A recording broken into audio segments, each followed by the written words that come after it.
Oh, boy. Mike Johnson says that he lives his life by the Bible. You want to know what his beliefs are, he says, just pick up the Bible. Seriously. He said, he was asked about it. People are curious, what does Mike Johnson think about any issue? And he says, go pick up a Bible off the shelf and read it. That's my worldview. Well, as somebody who has read the Bible cover to cover 4 times in his life, I would like to point out that there's a lot in the Bible that we just don't do today. We don't want to do today. I mean, you know, according to the Bible, it is a crime to wear clothing made out of 2 different kinds of fabric. You say, wow, you know, nobody takes that seriously. Well, actually, there's a lot of people who take that seriously. The Orthodox Jews will only wear cotton or only wear wool. I mean, you know, it's just, they don't mix their fabrics. You're not allowed, according to the Bible, you're not allowed to eat shellfish. No more lobster, no more crab, no more clams. According to the Bible, you're not allowed to eat pork. No more bacon. I don't know if Mike Johnson is doing these things. According to the Bible, when children are uppity, you're supposed to stone them to death. According to the Bible, if somebody rapes a woman and she becomes pregnant, then he has to marry her rather than being punished. You know, according to the Bible, you can have sex slaves. You can buy them. I mean, this is Mike Johnson's worldview, really? What are there's witchcraft in the Bible. There's genital mutilation in the Bible. All this stuff is in the Bible, and this is Mike Johnson's thing. What I don't understand is why these Republicans, these hardcore people, these people who call themselves Christians, these hardcore people, why they don't ever cite the Beatitudes, the Sermon on the Mount, or Matthew 25. These are the 2 speeches that Jesus gave that really summarize the essence of Christianity. And frankly, I mean, Jesus was a Jew at the time. Christianity came 100 years after he died. We all know what's happening on our streets. I think the Beatitudes in Matthew 25 also summarize, the best of Judaism and Islam. Targets my community, the black community. And arguably every other religion in the world. You know, love your neighbor as yourself. The meek shall inherit the earth. You know, be good to others. Feed the poor, feed the hungry, clothe the naked, house the homeless, heal the sick. This is basic stuff, but you never hear this from Republicans. They're not telling you, Jesus, informs me, my Christianity informs me that we really need to make sure that there aren't any hungry people in America. Well, there's millions of hungry children in America right now. How do Christians square that?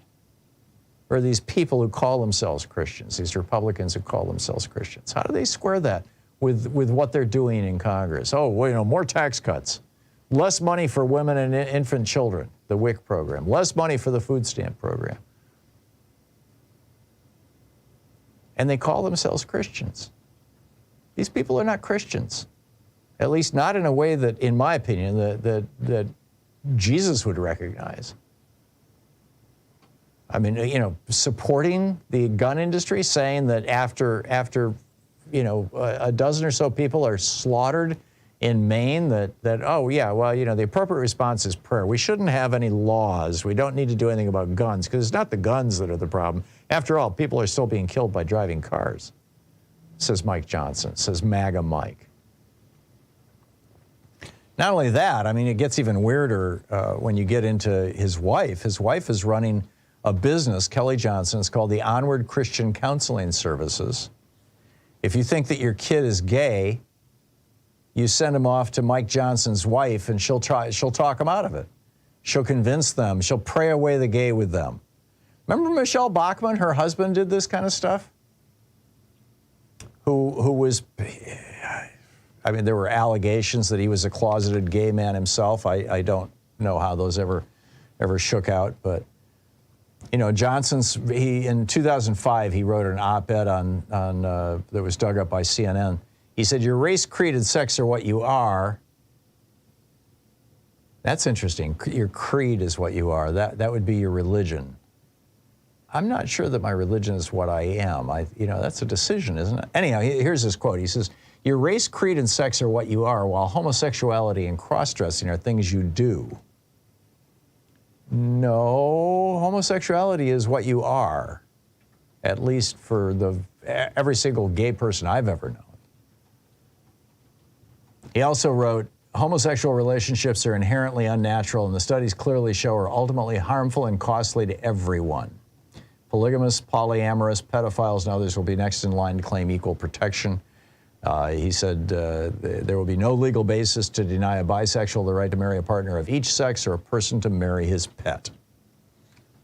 Right. Because that's what the Bible says, right? David had, I don't recall how many wives. Solomon had 700 wives, David's son.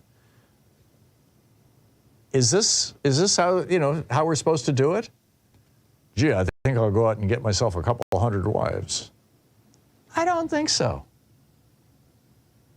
Meanwhile, we're also learning that Mike Johnson, the new Speaker of the House, MAGA Mike Johnson, that he is tied to this group called the New Apostolic Reformation, the NAR. And they promote this thing, it's called the Seven Mountain Mandate, aimed at transforming America into a Christian theocracy. Now, this is about as anti-American as you can get. Let's turn America into a theocracy. Let's do what the Pilgrims couldn't pull off. Well, they did for a little while. After this is by Travis Geddes over on Raw Story. Mike Johnson deeply linked to dangerous anti-democratic extremists, according to this scholar. Garlow and Bramnick are the people studying this. And here's a quote. After the 2020 election was called for Joe Biden, Garlow and Bramnick organized a series of these are the people who are affiliated with Mike Johnson, organized a series of global prayer for election integrity calls where they gathered like-minded Christians, predominantly those who are on board with the Seven Mountain paradigm, to pray and organize for Donald Trump's reinstatement as president. This is after he lost the election.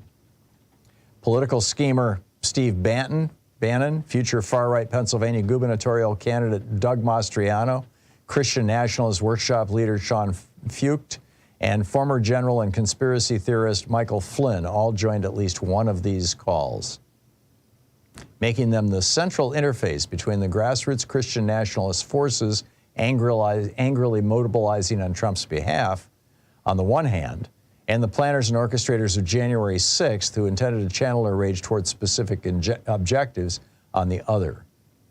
This is a quote from Johnson, this Southern bat from. This is remarkable. Johnson also has close ties to the Christian Center Shreveport back home in Louisiana, whose pastor, Timothy Karskaden, spreads the extremist theology of Dutch sheets, a major apostle in the movement who claims the Bible teaches that the government should do the church's bidding. And by the way, he had a direct line to the Trump administration. These bizarre multi-hour meeting at the White House that brought Trump administration officials together with Dutch sheets. It took place on December 29th, 8 days before the attack on the Capitol, 2020. Well, 2021 was the attack. Johnson echoes the NAR's language of spiritual warfare to describe his role in Congress.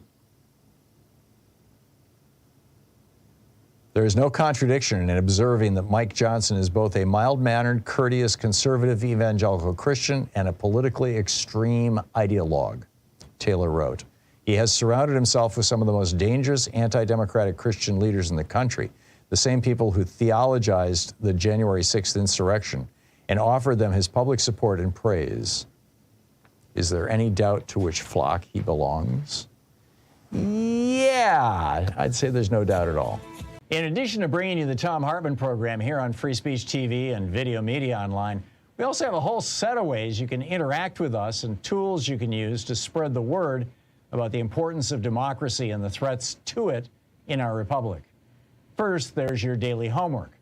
Sue Nethercutt puts together a daily email newsletter that has a link to every story I discuss on the air, so you can find my sources and you can share them with your friends. It's free and you can sign up at thomhartmann.com. Second, I publish my daily take every day over at the hartmannreport.com website.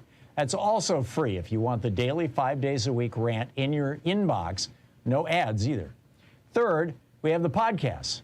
There's the free 1-hour version of our daily show that's advertising supported. You can find that wherever you get your podcasts normally. And then there's also the podcast of the entire 3-hour show with no advertisements, and that's available by subscription over at thomhartmann.com. So check them all out at thomhartmann.com and hartmannreport.com.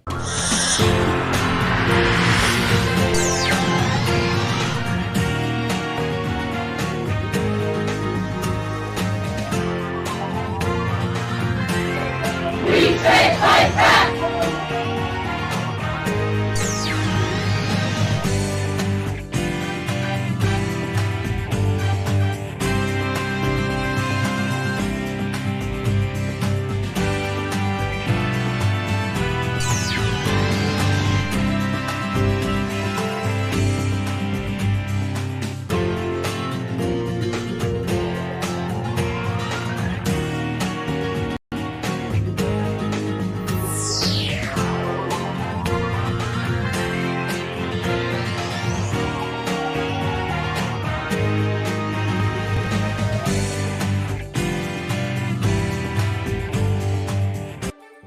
It's the Thom Hartmann University Book Club. Today we're reading from The Meat Racket, The Secret Takeover of America's Food Business by Christopher Leonard. This is from the prologue. It's titled The Hidden King. Nobody ever visits the stranded little community of Waldron, Arkansas. But even if they did, a tourist would never see the place for what it really is. Most outsiders would be fooled into thinking it was an actual small town. On any given morning, the residents awaken and begin their routine along Main Street. Old men park their pickup trucks by the curb, which opens early for breakfast. As the cafe's booths and tables fill up, a congregation of old-timers in cowboy hats gathers in a loose ring of aluminum chairs out front, smoking and talking and stubbing out their cigarette butts in a bucket full of sand. Later in the morning, Chambers Bank in the south end of town opens up, and the tellers cheerfully greet customers by name. On Thursday at noon, the livestock auction opens in a cavernous barn on the north side of town, drawing crowds of ranchers who haul steel trailers behind their trucks, with cows staring out between the horizontal slats. In the late afternoon, teenagers park their cars by the gazebo south of the auction barn, proudly displaying their Mustangs and Broncos like big game trophies. These events have a rhythm of their own, the clockwork functioning of a small-town economy. But it's all just window dressing. All of it would cease to exist in a moment and have no impact whatsoever on the true Waldron or its true economic reason for being. The real tempo of the town's economic pulse is measured by the coming and going of semi-trucks that roll down Main Street at periodic intervals, 24 hours a day, 7 days a week. In the middle of the night, tanker trucks full of animal feed rumble past the empty stores and out onto country roads that lead into the hilly terrain that surrounds town. At dawn, other trucks trundle in from the hills, heaped high with battered metal crates full of chickens that exude clouds of white feathers along the highway.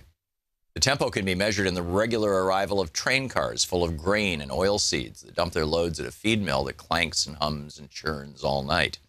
And in the parade of refrigerated trucks that pull up to a slaughterhouse near the feed mill and get loaded with pallets of frozen meat. This is the real functioning of Waldron, Arkansas, and its true reason for being. This is the heartbeat of Tyson Foods, the nation's biggest meat company. The Tyson plant on the north end of Waldron is the only thing that keeps the town on the map. Appropriately, many residents simply refer to it as the complex. That's because the Tyson plant isn't just a factory, it's more like an entire small-town economy consolidated into one property. The complex contains its own feed mill and hatchery, its own trucking line and slaughterhouse that covers several acres of land and processes about 1 million dead chickens a week. The complex is like an economic dark star that has drawn into itself all the independent businesses, an economic dark star that has drawn into itself all the independent businesses that used to define a small town like Waldron, the kinds of businesses that were once the economic pillars of rural America. Of course, tourists to Waldron would never see the Tyson plant, and not just because it sits on the north fringe of town away from Main Street. Visitors are stopped at its front gate and forbidden from exploring its grounds. So a tourist would have to be content to stroll along the sidewalks downtown, observing the fake Main Street, the deceptive array of little businesses that make it seem like a community. This illusory appearance cloaks Tyson's existence all the way from its roots in rural America to the grocery store shelves and restaurant menus where its products finally reach American consumers. The average shopper is usually fooled when he or she peruses the meat aisle, seeing what appears to be an abundance of choices and products. Tyson brand name wouldn't necessarily stand out with its logo gracing just a handful of products. But the rotisserie chicken slowly turning in its oven, the Bonisi brand pepperoni, the Lady Astor brand chicken cordon bleu, the frozen chicken pot pie, and the Wright brand bacon all come from the same company, Tyson. And then there is all the unlabeled meat that Tyson floods into the U.S. food system every day. The meat served in cafeterias, nursing homes, fast food restaurants, and suburban eateries where more and more Americans eat their meals. There's a very good chance any of the meat purchased in these places was made by Tyson. Even if Tyson did not produce a given piece of meat, the consumer is really only picking between different versions of the same commodified beef, chicken, and pork that is produced throughout a system that Tyson pioneered. Tyson's few competitors have resorted to imitating the company's business model just to survive. This book aims to explore the vast hidden territory between the remote farms and towns like Waldron, where Tyson raises millions of animals, and the final point of contact where consumers buy the company's meat. Unseen between these two poles is a hidden power structure that has quietly reshaped U.S. rural economies while gaining unprecedented control over the nation's meat supply. Just a handful of companies produce nearly all the meat consumed in the United States, and Tyson is the king among them. The company sits atop a powerful oligarchy of corporations that determines how animals are raised, how much farmers get paid, and how meat is processed, all while reaping massive profits and remaining almost entirely opaque to the consumer. Because Tyson and its imitators are based in the geographic and economic fringes of America in forgotten places like Waldron, the company has managed to escape the scrutiny it deserves. While Tyson's operations are remote, the company's business practices affect virtually everyone. About 95% of Americans eat chicken, which means they almost certainly eat chicken produced by Tyson. And then it goes on from there. The book is The Meat Racket, The Secret Takeover of America's Food Industry by Christopher Leonard.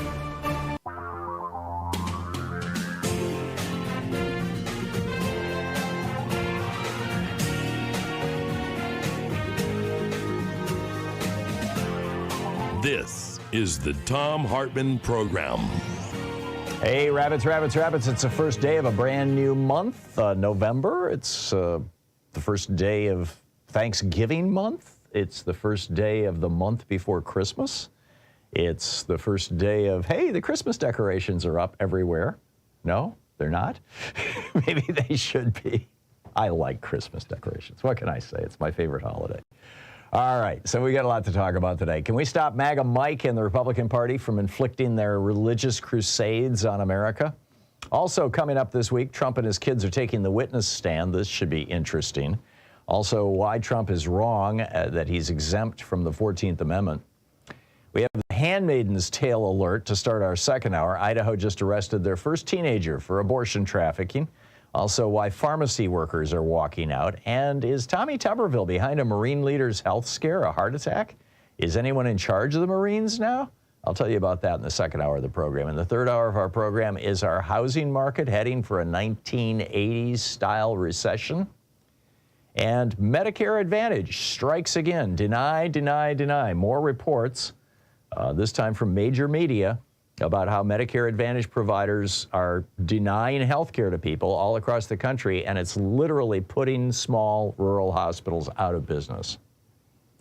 It's making billions for the CEOs and the stockholders of the insurance companies, but it is screwing America. I'll tell you all about that in the third hour of the program. But to start out, my op-ed today over at HartmannReport.com is titled, Can We Stop MAGA Mike and the GOP from Inflicting Their Crusades on America? Mike Johnson, it turns out about 3.5 years ago, Mike Johnson gave a speech in which he said that he wanted a religious litmus test for office holders. David Corn is reporting this over at Mother Jones. Johnson told attendees to a workshop on America as a Christian nation, quote, "You better sit down any candidate who says they're going to run for legislature and say, I want to know what your worldview is. I want to know what. I want to know what you think of the Christian heritage of this country. I want to know what you think about God's design for society. Have you even thought about that? If they haven't thought about it, you need to move on and find somebody who has. We have too many people in government who don't know any of this stuff. They haven't even thought about it." End quote. The idea of religious people taking over government is not, I'm pretty sure, what Jesus had in mind when he said, "Render unto Caesar what is Caesar's and unto God what is God's." But, Johnson goes on to clarify the phoniness of his embrace of Jesus when you consider his very anti-Christ-like positions on, for example, despoiling our planet. He's a climate change denial person. He had tax cuts for billionaires. Whose taxes would Jesus cut, really? And his opposition to health care and other welfare programs. I point out in the article, and I'm not going to go through the whole thing again with you because I say it so often on this program, but there is literally only one place in the Bible where Jesus tells his disciples what they have to do to get into heaven. And, it's in Matthew 25, and he says, "I was hungry and you gave me food." He says that, in the end days, he's talking to the sheep, the people who are going with him to heaven, as opposed to the goats who are going to hell. He says, "I was hungry and you gave me food. I was thirsty and you gave me drink. I was a stranger and you took me in. I was naked and you clothed me. I was sick and you visited me. I was in prison and you came unto me."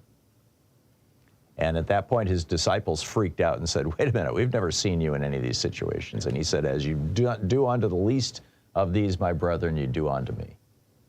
Right? I mean, this is the essence of Christianity. It's also the essence of Judaism and Islam and Hinduism and Buddhism. I mean, it's told with different stories in different religions, but this message that it is our job as human beings, and particularly as followers of a religion, it is our job to care for our brothers and sisters. This is core to every religion in the world, and it is rejected by Mike Johnson and his right-wing buddies. Rejected. Mike Johnson voted repeatedly to end Obamacare, to overturn Obamacare. Oh, those 20, 30 million Americans, they don't need health care. Screw them. They're just low-income people. I mean, this is clearly Mike Johnson's philosophy. And, it shouldn't surprise us. This has been the philosophy of the Republican Party since 1920. When Warren Harding basically kicked out all the progressives, after the downfall of Teddy Roosevelt and Robert Taft. And, Harding flipped the Republican Party into pure oligarchy. That's where we're at. So anyhow, Jesus is not, yes, there are places in the Bible, John 14, where he talks about being saved through confession, or John 3:5, where he talks about baptism. But basically, that's the only place in the Bible where Jesus says, here's how you get to heaven. I realize there's a debate among Christian theologians about whether it's possible to get to heaven without ever having done any good works, purely by confession, by saying the right magic words. I'll leave that debate to those folks. I'm not going to weigh in on it. I am a fan of you are known by your works. So anyhow, but there's nothing. Jesus never said anything about taking over governments or banning books or cursing queer people or trying to overthrow elections that you lost or passing laws to enforce your religious beliefs. In fact, he said the opposite. Crippling the IRS, religious litmus tests, nothing about controlling women or embracing AR-15s or trickle-down economics. None of that stuff came out of the mouth of Jesus. But now we've got these fake Christians running around saying, we know what Christianity is. I mean, in the Sermon on the Mount, Jesus said, don't pray in public. And what do? What's the first thing they do as soon as Mike Johnson is elected speaker? They gather around him and pray over him on the floor of the House of Representatives. I mean, this is Johnson even goes farther than that. He says that the environmental movement, quote, defies the created order of how this is all supposed to work. He believes environmentalists, presumably because they're looking at scientific data rather than reading the Bible. Johnson apparently believes the universe is 6,000 years old and all that kind of stuff. Noah's Ark held dinosaurs. Apparently because environmentalists are reading science instead of the Bible, he thinks they're working for Satan. He says, when you take God out of the equation and you remove absolute truths, you got to make all this stuff up. So what they've done is, as the devil always does, they take the truth, they turn it upside down. So the radical environmentalists, they actually believe that the environment is God. How dare they? See the sacred in nature? Frankly, that's another part of most religions. But I'm telling you, the fossil fuel billionaires must have laughed themselves silly when they found Johnson. I mean, they really hit the jackpot. Here's a guy 2 heartbeats away from the presidency, and he thinks doing anything about climate change is Satan's work. It doesn't get weirder than that. I mean, similarly, because democracy appears nowhere in the Bible, Johnson's just fine with strongman autocracy. He's the architect of the Republican Attorney General's strategy to sue before the Supreme Court to throw out Biden's votes in multiple swing states. After all, King David didn't need democracy. He wasn't elected. Why should King Donald have to be elected? You know, religion has persisted throughout human history because we are all wired to experience awe, A-W-E, awe. Some find the presence of the divine when they're looking at the stars at night. That's a big one for me.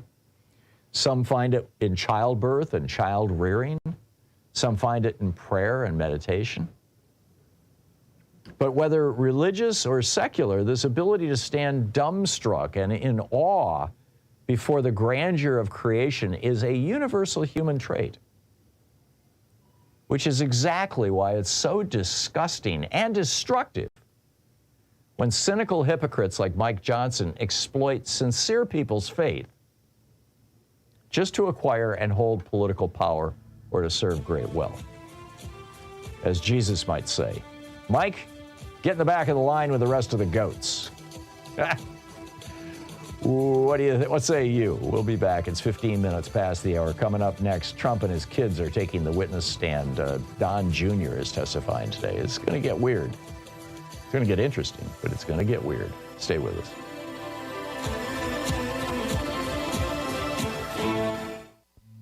This is the Thom Hartmann Program. Also on the other side of this break, a Handmaiden's Tale alert. Seriously, it's getting wild here in Idaho, or next door in Idaho.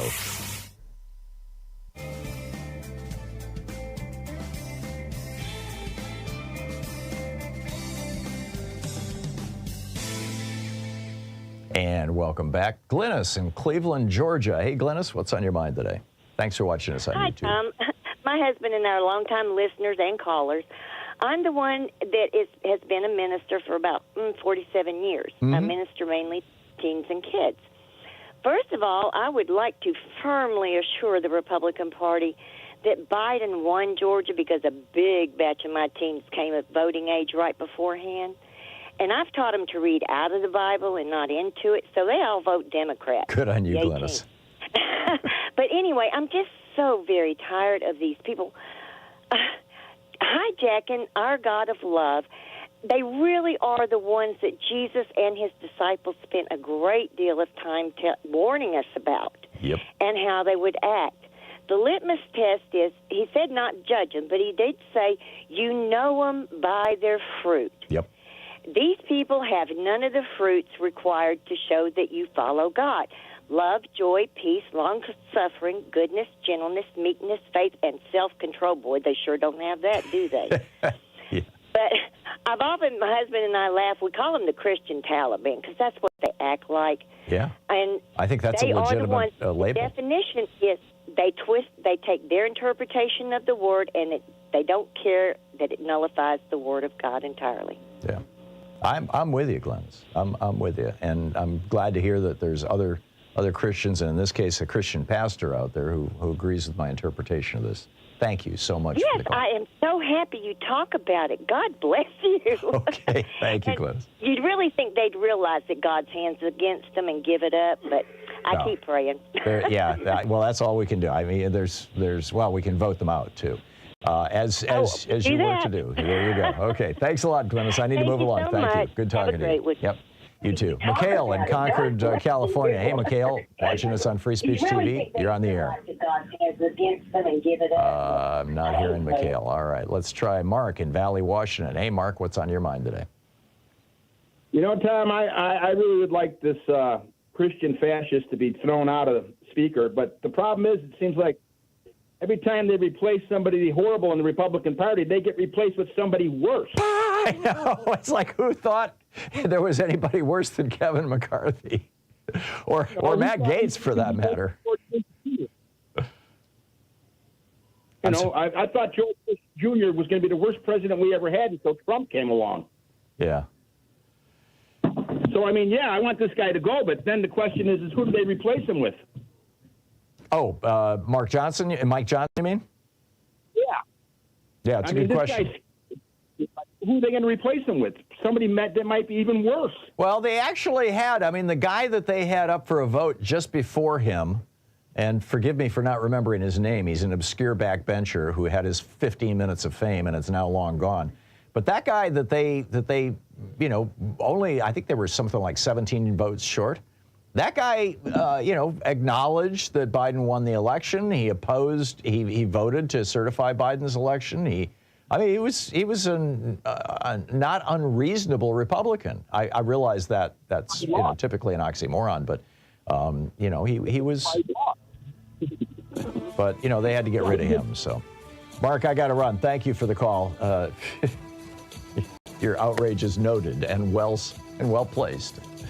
It is 20 minutes past the hour. I'll be back with more of the news of the day and your calls in in 60 seconds. Stay with us.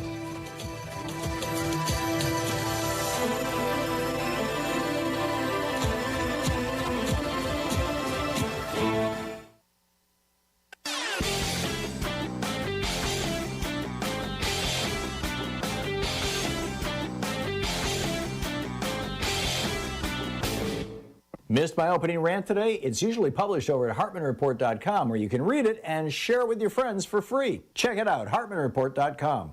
From Los Angeles to Columbia, South Carolina, from Birmingham, Alabama to Baltimore, universal basic income programs are chalking up proof after proof of their viability.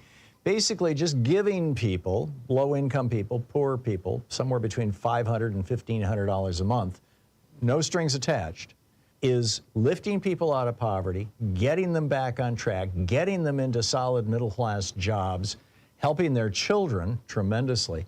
This works. Now, we don't have to do UBI in the United States. We're the only developed country in the world that doesn't have a national health care program. Health expenses are whacking a lot of low-income people. We're the only developed country in the world that doesn't have free college education.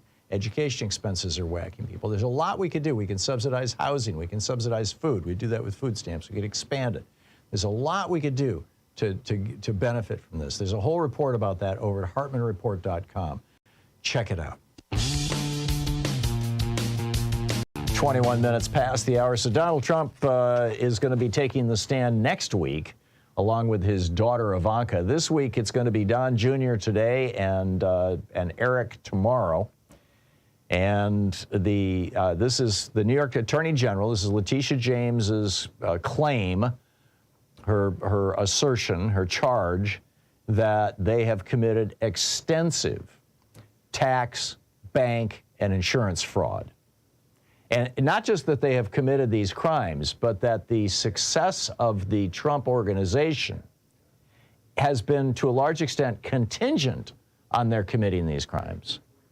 In other words, Trump wouldn't be as rich as he is if he wasn't a serial criminal and his kids were not in on it. So, most of the questioning of Don Jr. is going to be, you signed this form and it says that, your dad's apartment is 3 times bigger than it is and worth 6 times what it is. And, you had to know that was a lie. You'd been in his apartment.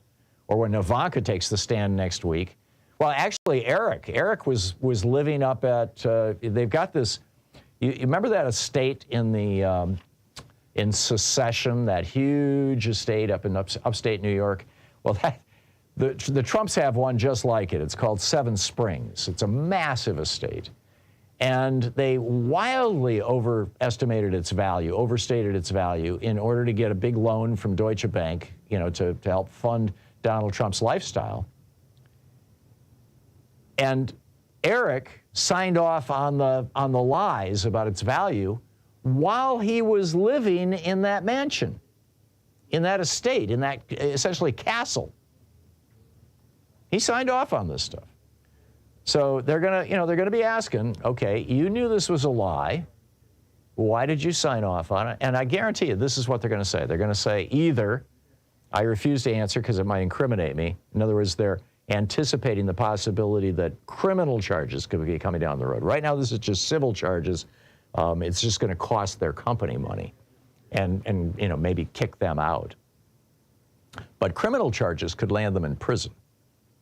And tax fraud, bank fraud, and insurance fraud are things for which people literally go to prison every day in America. I mean, these are routine crimes. These are common crimes. So keep an eye on this.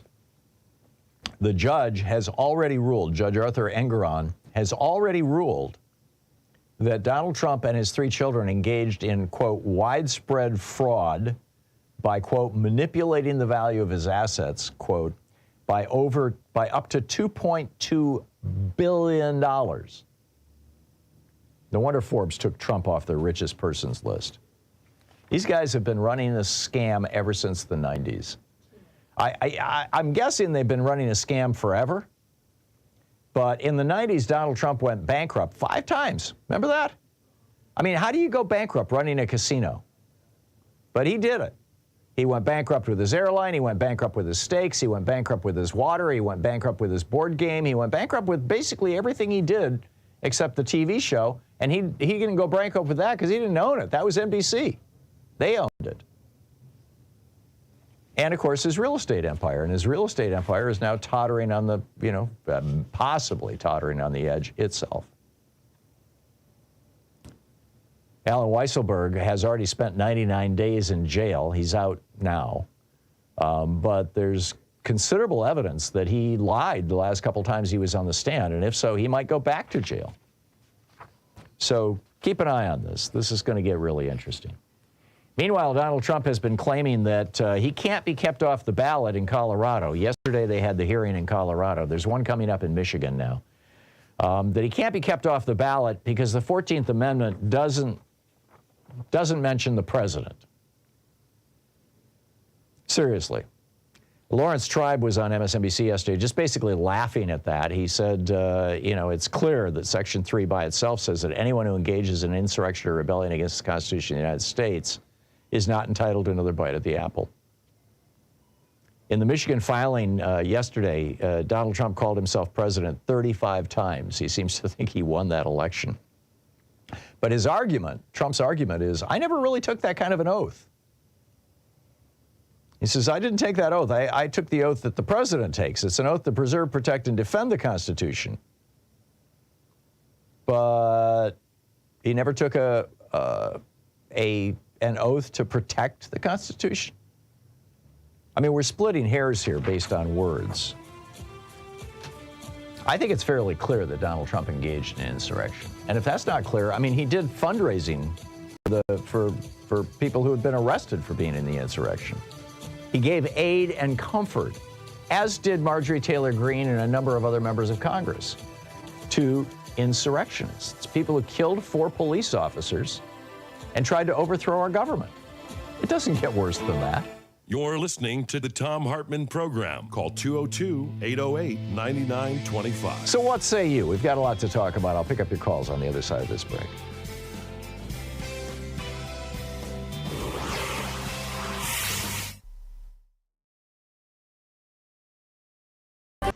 Today's book in our book club is The Hidden History of the War on Voting, Who Stole Your Vote and How to Get It Back, by this guy, Thom Hartmann. This is from chapter 1, or from the introduction, actually. In 2016, 6% of Americans who were eligible to vote nominated Donald Trump as the GOP's presidential candidate. It was 8% for Hillary Clinton on the Democratic side. Trump went on to be elected president by 26% of eligible voters. The modern American oligarchs have largely stayed in power using three simple elements: explicit and overt racism, massive disinformation campaigns, and voter suppression. No ideas, no push for better schools, hospitals, airports, roads, or bridges, or reform of our health, energy, or financial systems. No promise of more and better jobs. None of these staples of past presidential campaigns can be found in pretty much any Republican advertising today. Instead, the public Republican message is all about race, or the subset of race, religion. Muslim stands in for brown Arab in GOP speak, and immigration, aka brown people from south of our border, and socialism. Meanwhile, Republican secretaries of state across the nation are vigorously purging voters from the rolls. Over 17 million, more than 10% of America's active voters, in just the 2016-2018 period, according to NBC News. After the, after the 5 Republican appointees on the U.S. Supreme Court gutted the Voting Rights Act in 2013, 14 GOP-controlled states moved within a year, some within days, to restrict access to the vote, particularly for communities of color, students, and retired people. In North Carolina, for example, 158 polling places were permanently closed in the 40 counties with the most African-American voters just before the 2016 election, leading to a 16% decline in African-American early voting in that state. An MIT study found that nationwide, Hispanic voters wait 150% longer in line than white voters, and black voters can expect to wait 200% longer in line to vote. In Indiana, then-Governor Mike Pence's new rigorous voter ID law caused an 11.5% drop in African-American voting. Students are suing for their right to vote, and retired people who no longer drive but care passionately about their Social Security and Medicare are being turned away at the polls by the hundreds of thousands because their driver's licenses have expired. The obvious failure of 40-plus years of Reaganomics and GOP policies to maintain a functional middle class in America has been a problem for the modern GOP. In 1974, for example, the GOP had outright control of only 7 states. The message, elect us and we'll help the rich people, just didn't generally resonate with American voters. It's the reason why, outside of the fluke elections of 46 and 52, Democrats controlled the House of Representatives outright for 3 generations, from 1933 to 1996, and controlled the Senate for most of that time. Desperate to win the presidency for the GOP in 1968, Richard Nixon went so far as to commit treason by torpedoing a peace deal with President Lyndon Johnson that President Lyndon Johnson had worked out with the North and South Vietnamese.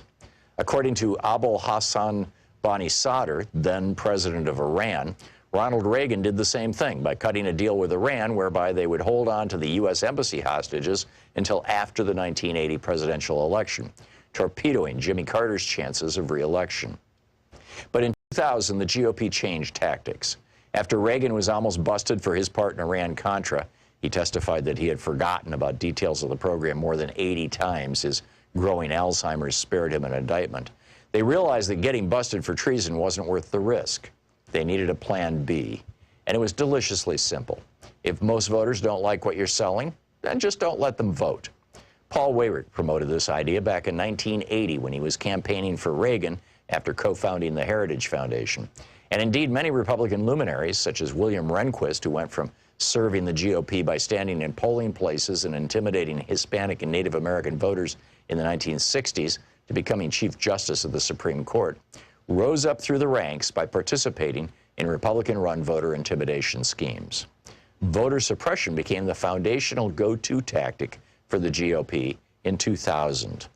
Although the GOP attacked Democratic presidential nominee Al Gore with smear and innuendo, ridiculing him for helping write the legislation that created the modern internet, for example, the main thing that got George W. Bush into the White House was voter suppression.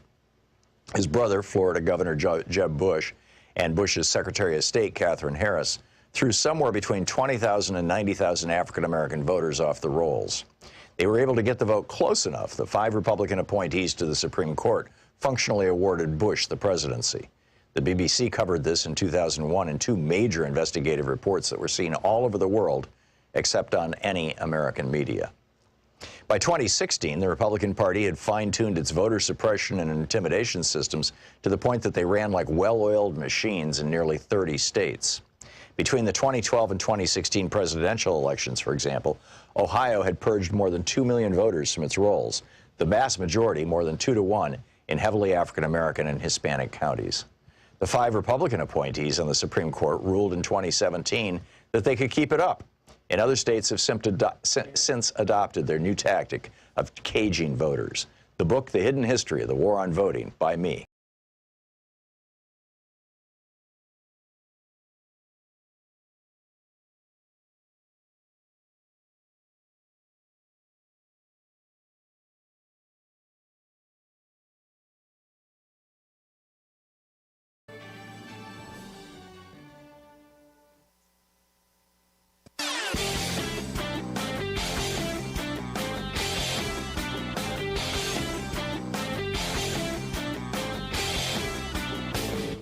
Did you know that every weekday we send out an email before the show giving you all the topics coming up so you can be fully informed and ready to interact with our program? Or that after the show we send out Sue's Stack, a list of every topic I've discussed along with clickable hot links to every source of information I've shared with you on the air? It's all completely free and available over at thom.tv, THOM.tv. Check it out.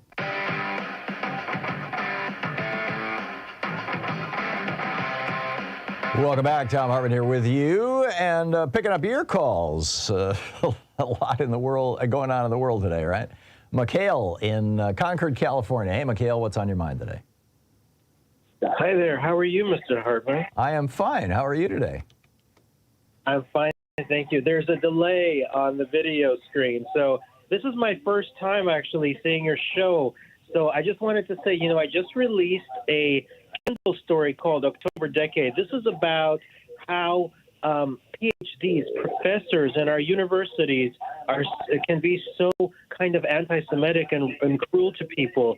And I have a thing, doctors, lawyers, they have moral standards, but professors don't seem to. Yeah. Mikhail, this is completely off topic as far as I could tell. Melver in Alexander City, Alabama. Hey, Melver, what's on your mind today? Hey, Tom. I am so thrilled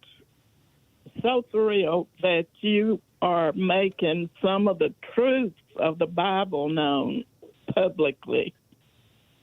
The Republicans for so many years have used one of their greatest weapons as Christianity when it's not real, it's not what the Bible teaches. And I'm so glad that you are speaking up, and the public needs to know it. Yeah. Yeah, most people have never read the Bible. They've just been told what's in it, and they've been told what's in it by people who are, who have a vested interest in cherry-picking its contents. That is so true. That is so true. And I'm just thrilled. I can't tell you how thrilled I am that somebody is telling the public. Somebody will get it, maybe. Yeah. Well, I just hope so. And thank you so much for doing that. My pleasure. I guess I signed up as a preacher at a young age. Melver, thank you. Thank you for your kind comments and your acknowledgement of the work I'm trying to do here. I appreciate it. Mario in Chicago. Hey, Mario, what's on your mind today? Yes, sir. Thank you for taking my call, sir. First of all, before I proceed with my question, last week a lady called you that people that listen to you, we should go out there and blow the horn and tell people about the program that we listen to and try to proceed that democracy is not a spectator sport. We have to go and do it. The way she said it was perfect. My second point is this. I do believe strongly that all these people that bend their knee to Donald Trump, they got something hiding, something they've been on drugs, prostitutes, or orgies, or anything like Lizzie Graham and this Mr. Mike Johnson. They got something hiding, and they got something in the closet. Yeah. And that is as strongly I do believe, because that happened to me. That they put somebody, prostitutes, they put women, they put something related to their weakness, and they've been exploded. It's not Donald Trump. Donald Trump is nothing. Donald Trump is nothing. There's more sophisticated people involved in this to destroy our democracy. Yeah. Yeah, I totally get it, and you know, I suspect that a lot of them do have a lot to hide. Probably a lot of it has to do with who's paying them off.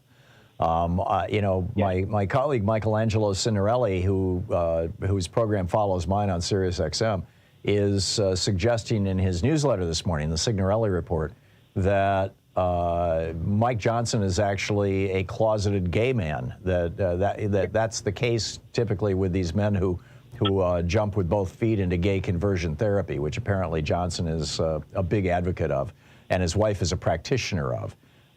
And you know, his wife didn't go to D.C. with him, and all these other things. I don't know. I think that. Well, I want to talk to Michelangelo about it actually, rather than make it my own thoughts. But that happened to me, and I strongly believe that is what it is, and I strongly believe that everybody that's listening to your program go and tell the whole world about Thom Hartmann. Well, I do that every or at least, I mean, you're in Chicago. Call up WCPT and ask if they have bumpers. Do stick one on your car. Mario, thanks for the call. It's great to hear from you. Kevin in Cedar Lake, Indiana. Hey, Kevin, what's on your mind today? Good morning, Tom. How have you been? Fine, thank you. What's up? Good, good. I wanted to make a comment. I know that you and I are both science fiction fans. There's a quote that came from the original David Lynch movie Dune, where the Bene Gesserit mother says, "When religion and politics ride in the same cart, only the whirlwind can follow." There you go. Yeah, Frank Herbert was a smart guy. Oh yeah, he was also really brilliant. And also in the newest version of the remake of Dune, there is this one quote where Paul is letting go of control of everything in the ornithopter, and this vision comes to him that says where the mystery of life is not a problem to solve, but a reality to be experienced. Yeah, I love that too. And it cannot be experienced by dismantling it. You must flow with the process. There you go. Frank Herbert also knew L. Ron Hubbard, by the way, in his warnings about religion.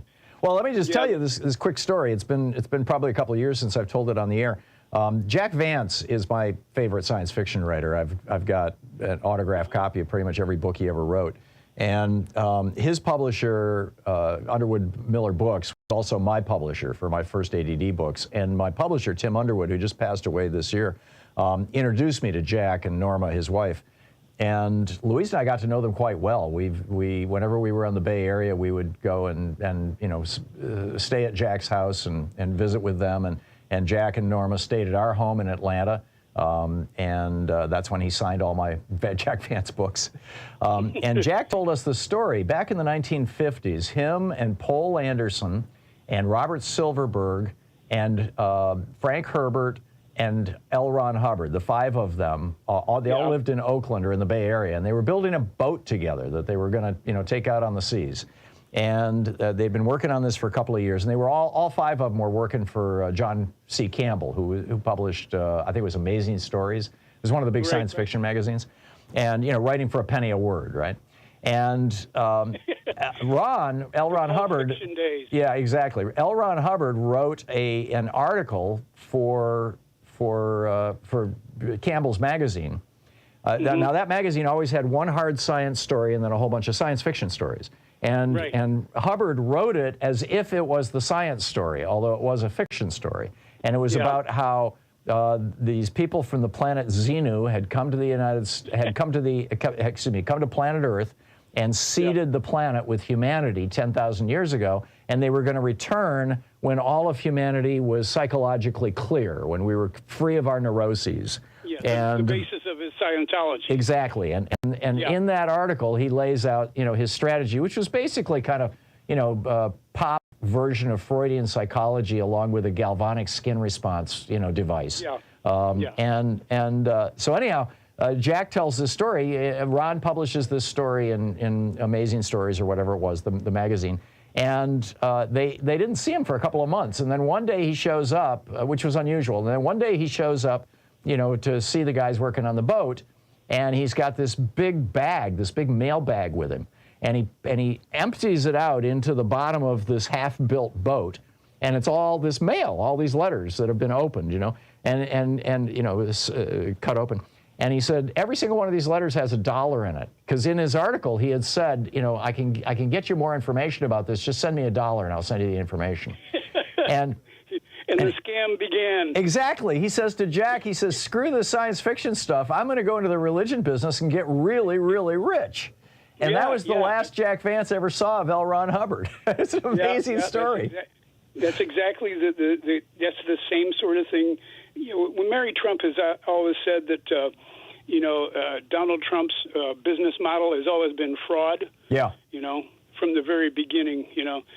As a recovering addict, I know full well what kind of cult leadership and all that other stuff. The same mechanism of addiction works all across the board there. Yep. Religion is for people who are afraid of going to hell when they die, and spirituality is for those of us who went there while we were alive and we decided not to stay. I like that. You know? And that has to be my guiding light, and that's why even with all the cruelty and violence, I'm also a Buddhist, so the first noble truth in the teaching of Buddha is that the world is full of pain and suffering. We don't need to keep topping it off. We don't need to add any more to it. Yeah. And that's all we seem to be doing right now. So. I'm with you. One of the moments of my life that was most meaningful to me was when I was in India at the home of the Dalai Lama, and I took refuge from him. So I guess legally or technically I'm a Buddhist.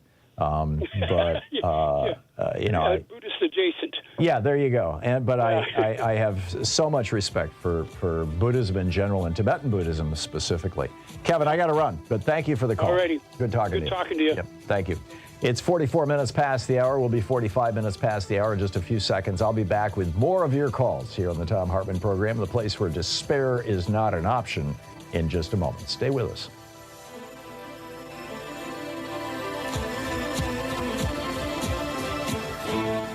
You're listening to Thom Hartmann. Visit thomhartmann.com for audio and video archives. It's the place where smart people get their news. Right back with more of your calls in just a moment.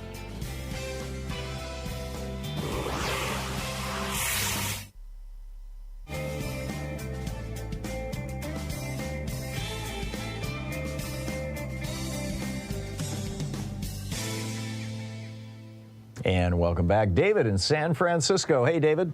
Thanks for listening to the Thom Hartmann app. What's up? Oh, no problem, Tom. You know, I'm looking at an Associated Press story about Louisiana and thinking about old Mike Johnson. This is an article, I saw it in WWL, that's a radio station down there, but it is an Associated Press article. Louisiana was open to Cancer Alley concessions, then EPA dropped its investigation. And so if you're familiar with Cancer Alley, I know you are, other listeners may not be. That's this long stretch. I think it's tens of miles of chemical companies and oil refineries. Oh, it's hundreds of miles. And it's all the downwind stuff from the oil refineries in East Texas. Yeah, it's just ugly. Yeah. Yeah, and so the Cancer Alley, of course, it flows down the Mississippi, gets into the drinking water, gets into the fishing. It's basically part of the reason why the Gulf of Mexico is poisoned. And so this article goes into a lot of detail about Louisiana internal politics refusing to deal with the issue. And then in some weird way, they allege that the federal government, the Biden EPA, has dropped its case on it. It's dropped its investigation. And I'm wondering if you can find any more about it. It talks about one of the activists down there. Let's see, Sharon Laveau's phone rang while she was in her car on the way to breakfast. She's a Louisiana resident and founder of Rise St. James, one of the groups that asked the EPA to investigate state practices. And it was an EPA official reaching out to explain the investigation was ending and promising they weren't going to forget about the community. So I'm just wondering about, let's say Mike Johnson's loyalty to his own state. Is he part of this mess for why they're dropping the investigation? And, what sort of extortion is going on to allow chemical, poisoning in the Mississippi River and the Gulf of Mexico? Yeah. I don't know the answer to any of that, David. What I do know is that there's a difference between ending an investigation and stopping an investigation or canceling an investigation. It may be that they ended the investigation because they had gathered all the information they need, and now they're going into the process of processing that information, figuring out what to do about it. What does this tell us? What are the possible solutions? Those kinds of things. I mean, the investigation is always the first step in a process that leads to change, to legislation, to new rules, whatever it may be. So I don't know if it's nefarious or not. I mean, did you get a sense that it absolutely was? Well, this phrase that reaching out to explain the investigation was ending and promising they weren't going to forget about the community. Well, that suggests that this thing isn't over yet, that it's just the investigative phase has finished, and now it's the evaluative and then the legislative phases that would follow. Well, she says that we felt that we were let down, Laverne said. Okay. I don't know. It sounds like some way to... Yeah, I just don't know, David. Mike Johnson. Yeah, I'll keep an eye out for it, and if I see anything, I'll report back here. And if you learn anything, call us back and let us know, okay? Will do. Okay, thanks a lot, David. Good talking to you. 49 minutes past the hour. I'll be back with you in 60 seconds. Stay with us.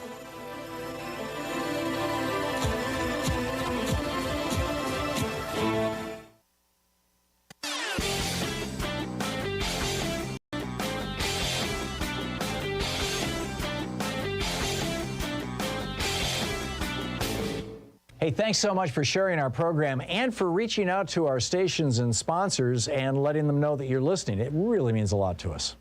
So a lot of people are wondering, why is it in America that we can't have nice things? Why don't we have, the same things every other democracy has? Every other democracy in the world has a national health care system of some form, and everybody is covered. We don't. We've got 27 million uninsured people and over 100 million underinsured people. Why is that? Why is it that every other country in the world offers college education very inexpensively, if not for free, and for here you go to debt? Why is it that we've got our public schools crumbling and other countries are doing well? Why is it that we've got Medicare part by this Medicare Advantage scam and nobody will do anything about it? Well, it turns out the reason why it boils down to one thing, one Supreme Court decision, Citizens United, legalizing the bribery of our politicians. There's a whole rant about this over at HartmannReport.com. I think you're going to find it very, very useful. Check it out. 9 minutes before the hour, picking up your calls here. Michael in Bronx, New York. Hey, Michael, what's up? Hi, Tom. Just as an earlier caller was giving you praise about citing the Bible, I got to give you bravo as well when you cited Matthew 25 and was exposing these Republicans for what they are. And I don't even want to call them Christians because they're not. As you said, they don't follow the teachings of Jesus Christ, talking about peace, love, doing goodwill to others. All they've been about is hate, division, inciting violence, and it got the audacity to say, in the name of Jesus, and all that garbage. I would also cite another biblical quote in Matthew 16, verses 1 through 12, when Jesus himself said, be on guard against the yeast of the Pharisees. And this speaker, Mike Johnson, who I'm so embarrassed that he shares the same namesake as I do, he is definitely amongst the Pharisees that Jesus speaks of. Don't think, people, that the word Pharisees only applies to 2,000 years ago during his time on earth. No, it goes on and on. It is identical to what they were the religious authorities of their day. Yeah, it's identical to what Michelangelo says. Don't drink the Kool-Aid. Yep. Wake up and smell the coffee. And as far as the 14th Amendment goes, Donald Trump says it doesn't apply to him, and he's fishing, or as you said, splitting hairs, or The other phrase is grasping for straws. You know, all in all, his bottom line is it doesn't apply to me because I'm Donald Trump and you're not. Yeah. And my answer to that is, you're wrong. It applies to everyone, including you. And if he says that I'm a Trump hater, my response is, no, I'm not a Trump hater. I don't hate. I never hate. I sure can't stand your rump. But bottom line, I never, ever support evil. That's my bottom line. End of story. Yeah, well said, Michael. Michael, thank you very much. Joanne in Berkshire, Massachusetts. Hey, Joanne, thanks for listening to WHMP. What's up? Hi, I want to make 2 or 3 points quickly. I want to say that a lot of these people are propagandists and they want to be Trumps. They want to be billionaires.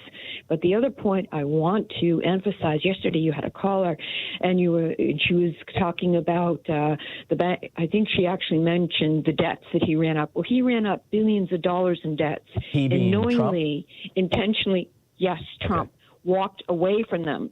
That's grand larceny. That's fraud. And I have I guess it's considered a precedential case in Connecticut in reference to a similar overestimating assets and underestimating assets when it's, when it's convenient. Mm-hmm. So I've been through that. But the other thing I'd like to say, this includes appraisers, the complicity of appraisers. So when Eric overestimated the property, he did that with the okay of someone who was complicit and had been compromised perhaps by Trump, as well as the mortgage bank representative.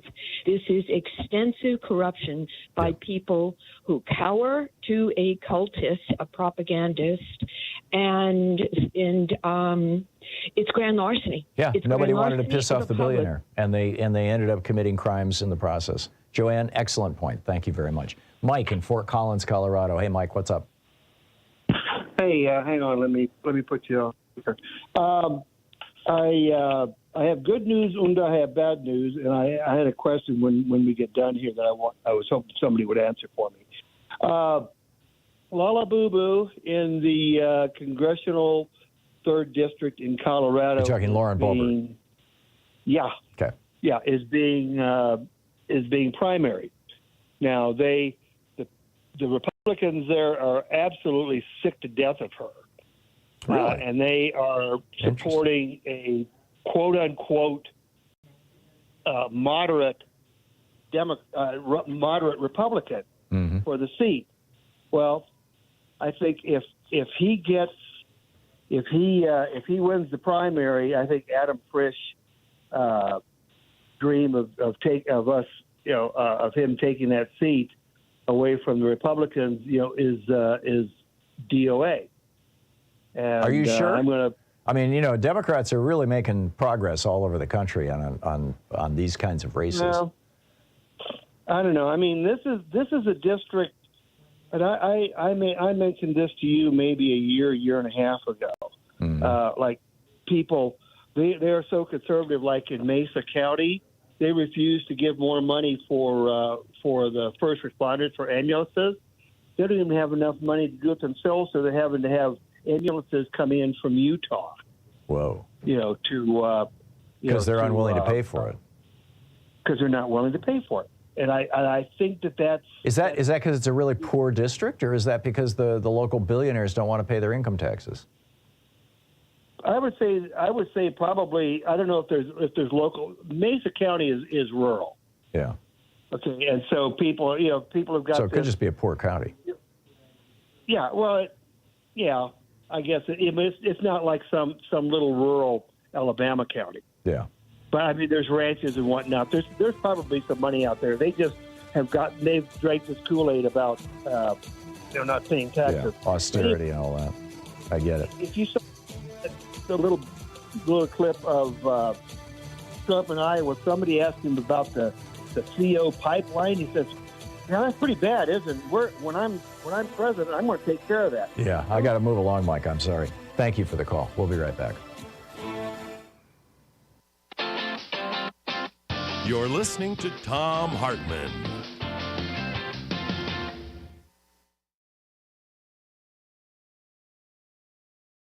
In addition to bringing you the Thom Hartmann Program here on Free Speech TV and Video Media Online, We also have a whole set of ways you can interact with us and tools you can use to spread the word about the importance of democracy and the threats to it in our republic.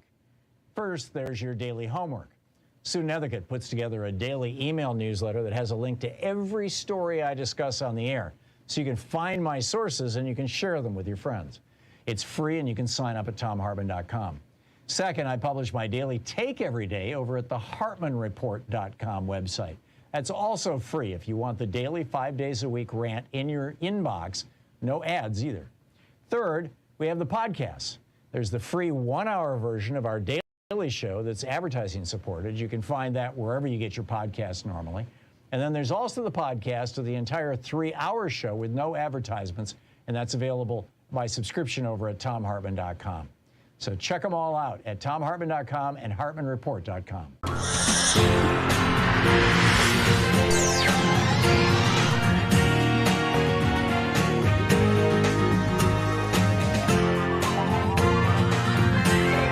We say fight back!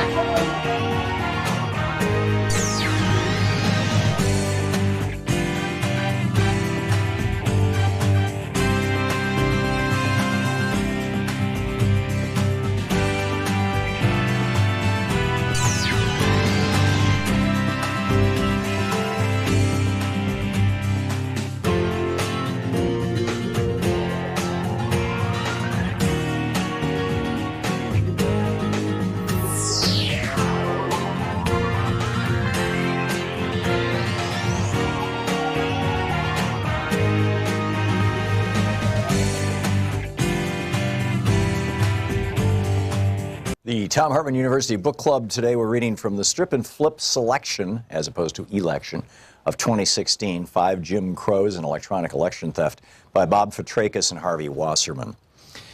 This is from the chapter Part 1, page 15, Strip.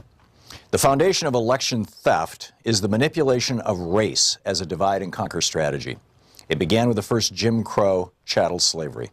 Slavery in various forms has existed since the dawn of time, but in the colonies of British North America and then in the United States, it took on a uniquely virulent incarnation. Chattel slavery was, of course, a horrific, brutal labor system designed primarily in the American South to power a network of plantations that produced cotton, tobacco, indigo, rice, and other hot weather crops that could be grown in large fields. But it had a larger purpose here. Our peculiar institution, how the founders referred to slavery, was meant to divide black laborers from white in a caste system that would guarantee that they would never unite in rebellion. As we'll see, this originated with the infamous Bacon's Rebellion of 1675 in Virginia, in which indentured servants of both races joined forces. Plantation owners vowed to make sure that that never happened again. When the United States became an independent country, plantation owners also vowed to secure political benefits from their slaves. Thus, they wrote into the Constitution the 3/5 clause that gave slave owners additional representation for their slaves, even though those slaves could not vote.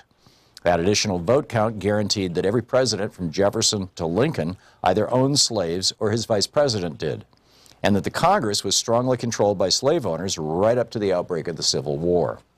After the Civil War, with formal slavery abolished, a Jim Crow system of racial segregation overtook the South. Enforced by the Democratic Party and its Ku Klux Klan terror wing, white landowners updated the realities of slavery to again keep blacks and whites apart. The roots of racism since 1865 has been the treatment of legally freed African Americans as something less than human, guaranteeing all whites a sense of superiority and an economic leg up.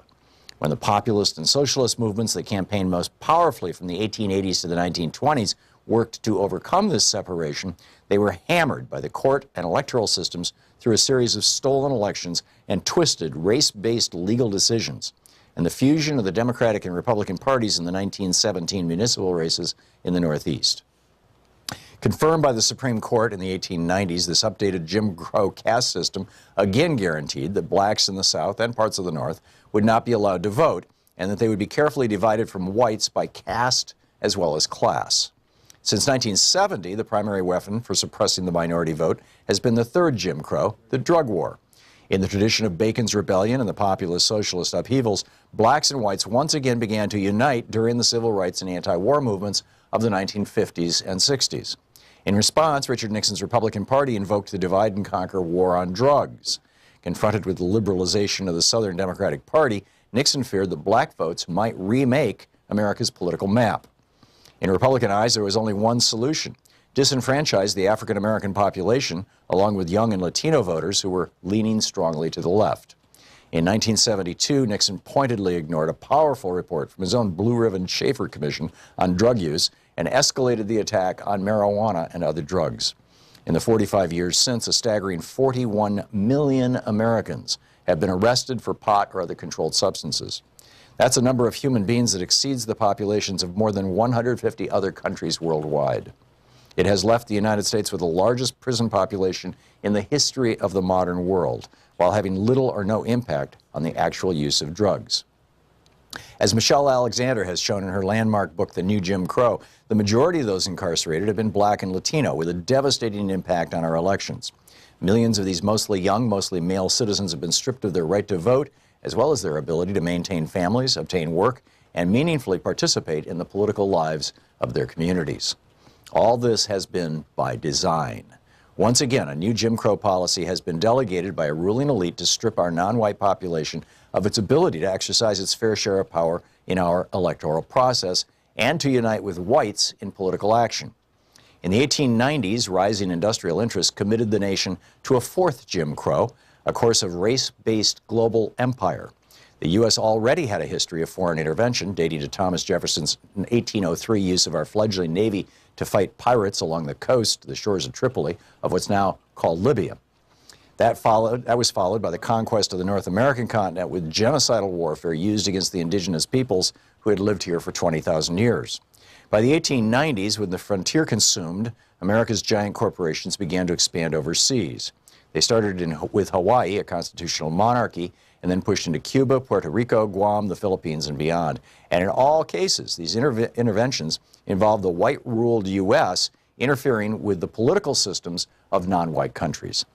In discussing this fourth Jim Crow, we include an extensive, though not complete, list of these interventions. It underscores the reality that our own political system has become an imperial juggernaut, with the inevitable blowback bound to obliterate any residual pretense to real democracy at home.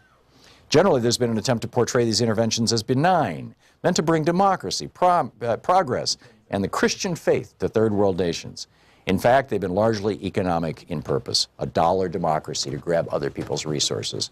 The strip and flip selection of 2016 by Bob Petrakis and Harvey Wasserman.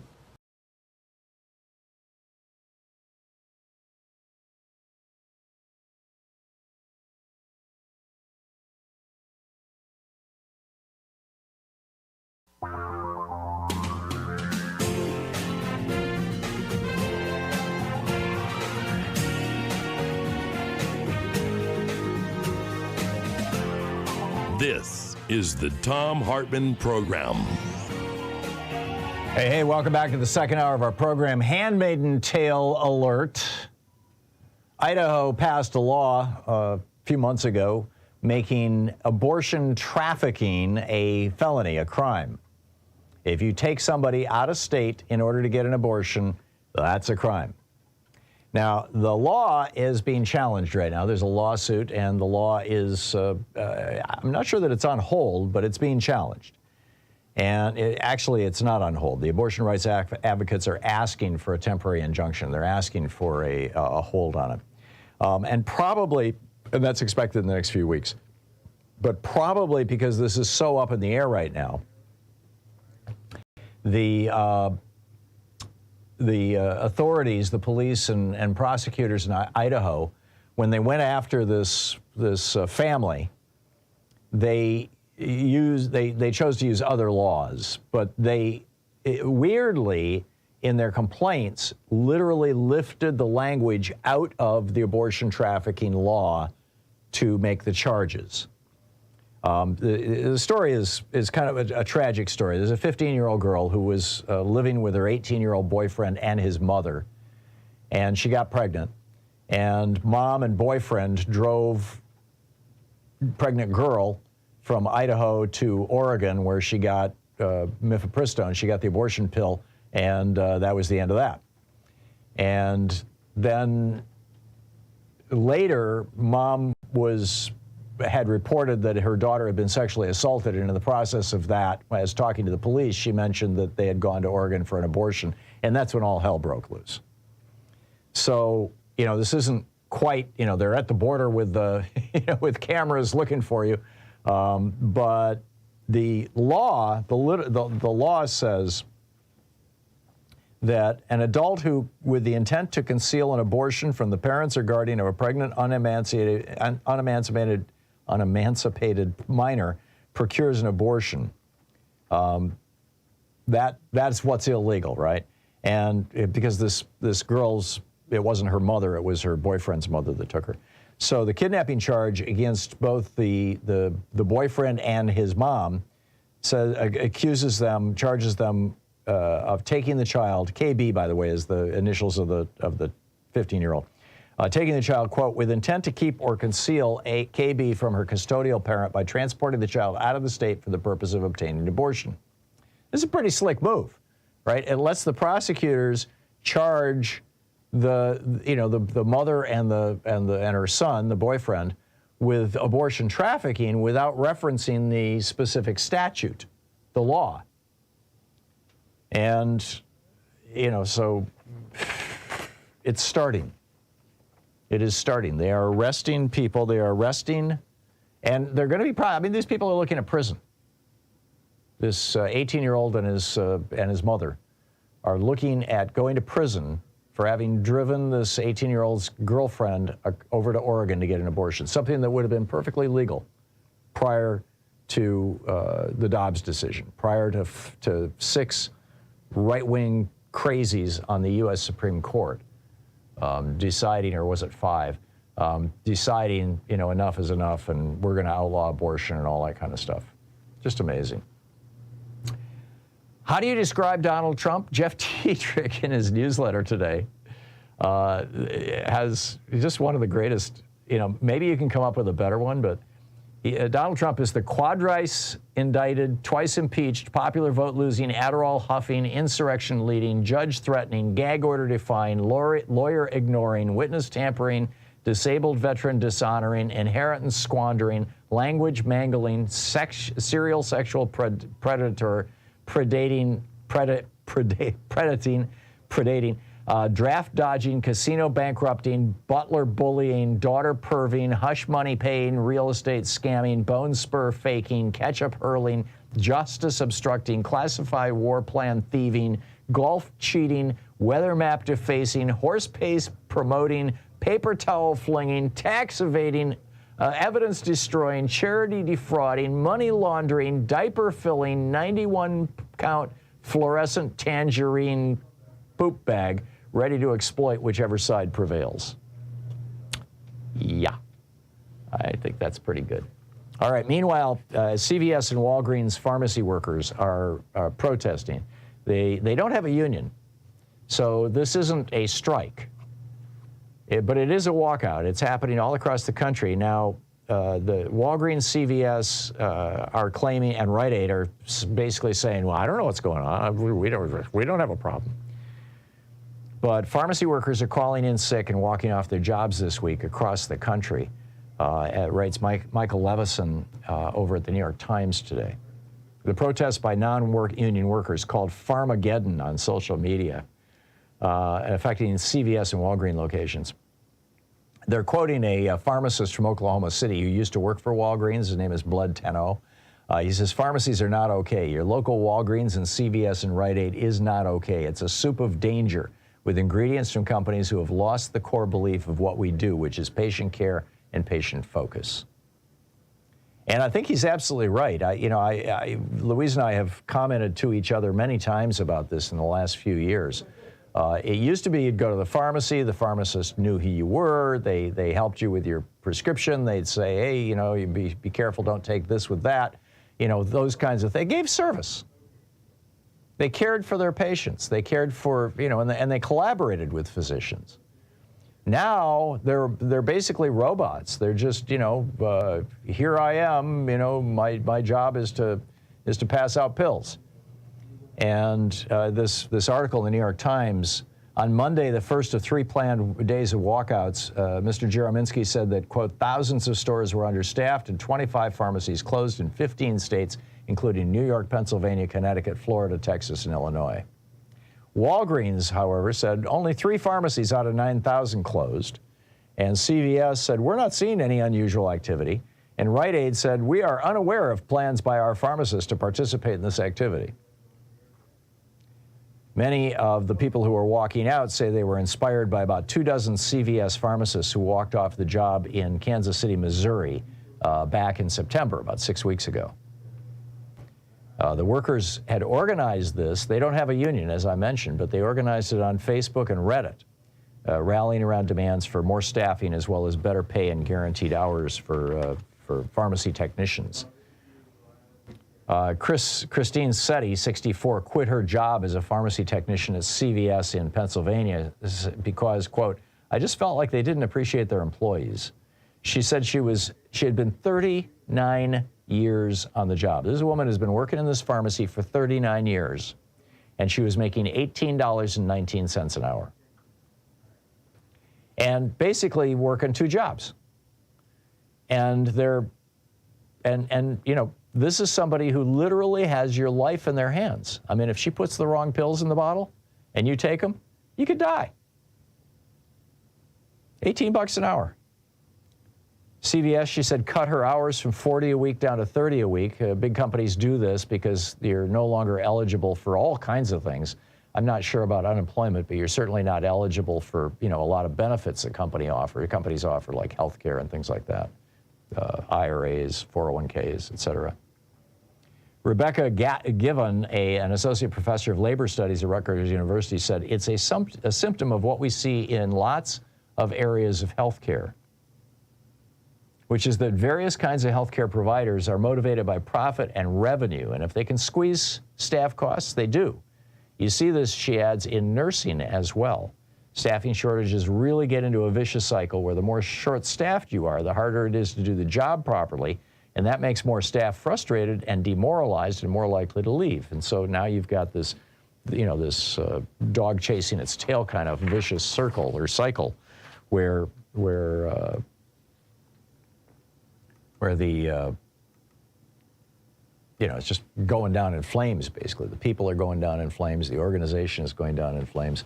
And the company, the CEO, the stockholders, the executive vice president, they're all sitting in their suites and their fancy offices with their $1 million paychecks and going, so what? Doesn't matter to us. We get our drugs through the mail, they would say. Or, you know, it's just another example of corporate America corrupting our country. And, you know, these companies should never have been allowed to get this large. These are monopolies, essentially. This is the Thom Hartmann Program. And the proof of it is that the average, you know, local pharmacy is dead. There are basically no more local pharmacies, very few local pharmacies left in America.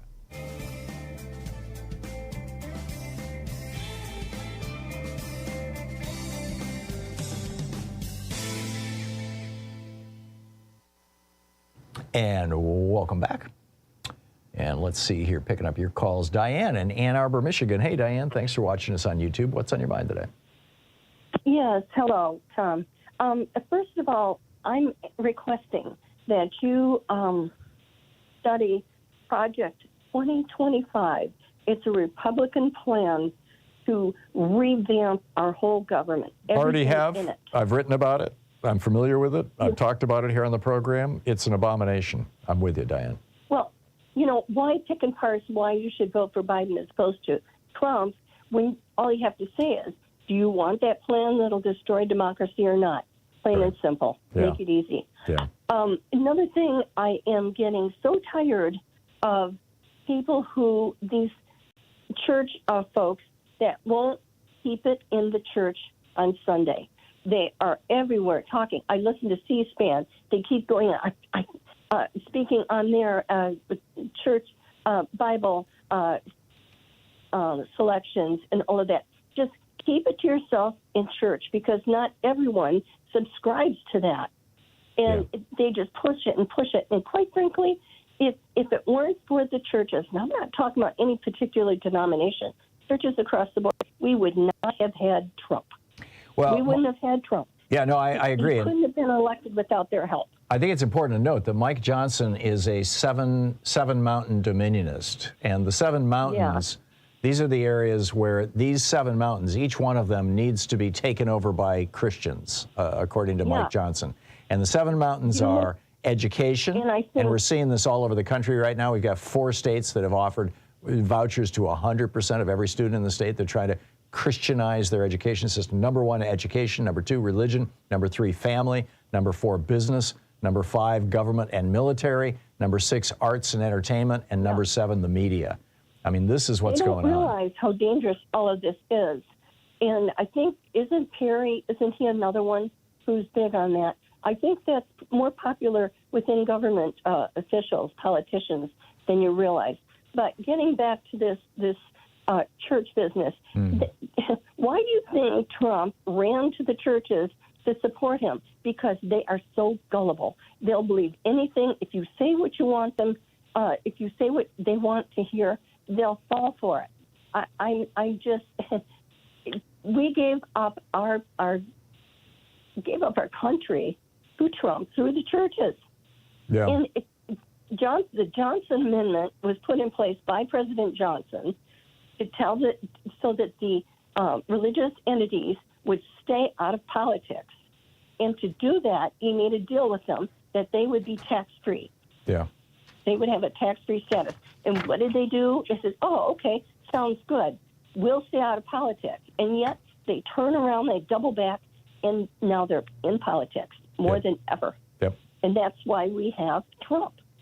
And it just irks me when they come on and start proclaiming all these religious sightings in the Bible. And you know, this began with the Reagan administration. Reagan hired George W. Bush as his advisor, as his liaison to the religious community. And that was when the Republican Party really embraced this very bizarre form of Christianity. With Ralph Reed and Jerry Falwell and Franklin Graham and all these guys. This is where it began in the 1980s. Diane, I got to run, but thank you for the call.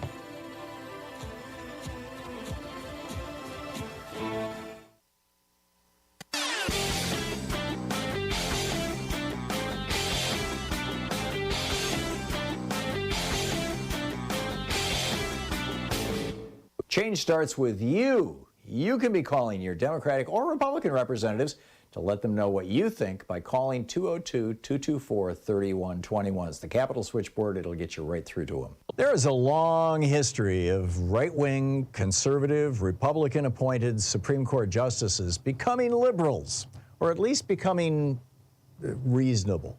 Earl Warren is probably the best-known example. He was, a right-wing governor of California. He was a hard-ass Alameda County prosecutor, a district attorney, and when Eisenhower put him on the court, a year later he did the Brown versus Brown v. Board of Education case. He ended discrimination, racial discrimination in schools, or at least, tried to end it. So why are Republican billionaires now sucking up to conservative members of the Supreme Court? In my opinion, it's not a quid pro quo. They're not trying to get specific votes on specific issues.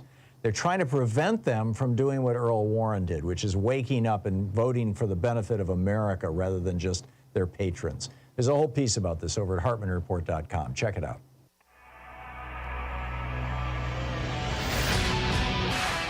"21 minutes past the hour, so desperate threat here.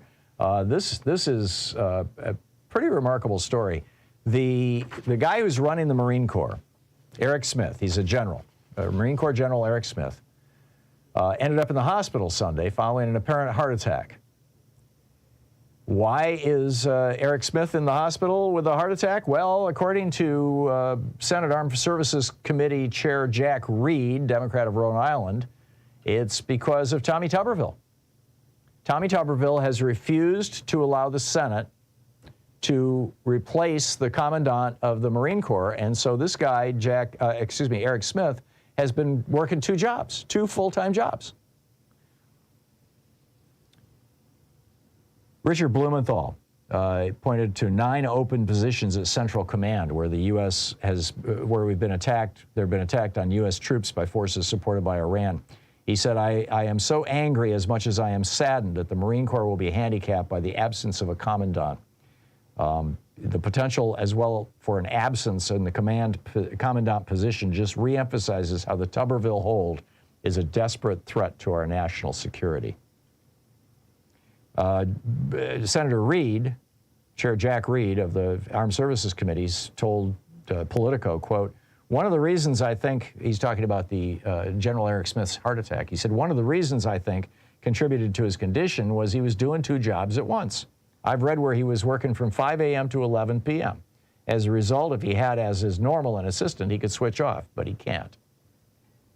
Mark Kelly, who's a senator, Democratic senator from Arizona, he's on the Senate Armed Services Committee also, he said, and I quote, we're talking about that we have a commandant who's in the hospital and we don't have a vice commandant, so the Marine Corps essentially doesn't have any leadership.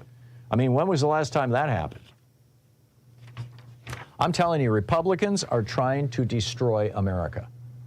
They're trying to destroy democracy all around the world. They have decided, and you see this with Mike Johnson now refusing to fund Ukraine. They have decided that the model that they want to follow for how a country should be run, the political model that Republicans in the United States want to follow, is Vladimir Putin and Viktor Orban. And if you don't believe me, just ask Republicans. Viktor Orban comes over to the United States. He's, you know, the dictator of Hungary now. He comes over to and he's holding up European aid to Ukraine on behalf of Vladimir Putin. He comes over to the United States and speaks at CPAC down in Texas and says, you know, you guys need to do here in America what I did in Hungary. Well, what did he do in Hungary? He handed off the media to his oligarch buddies. So all of the media now is like Fox News in Hungary. Every single media outlet that has any national throw is running all Orban's wonderful all the time.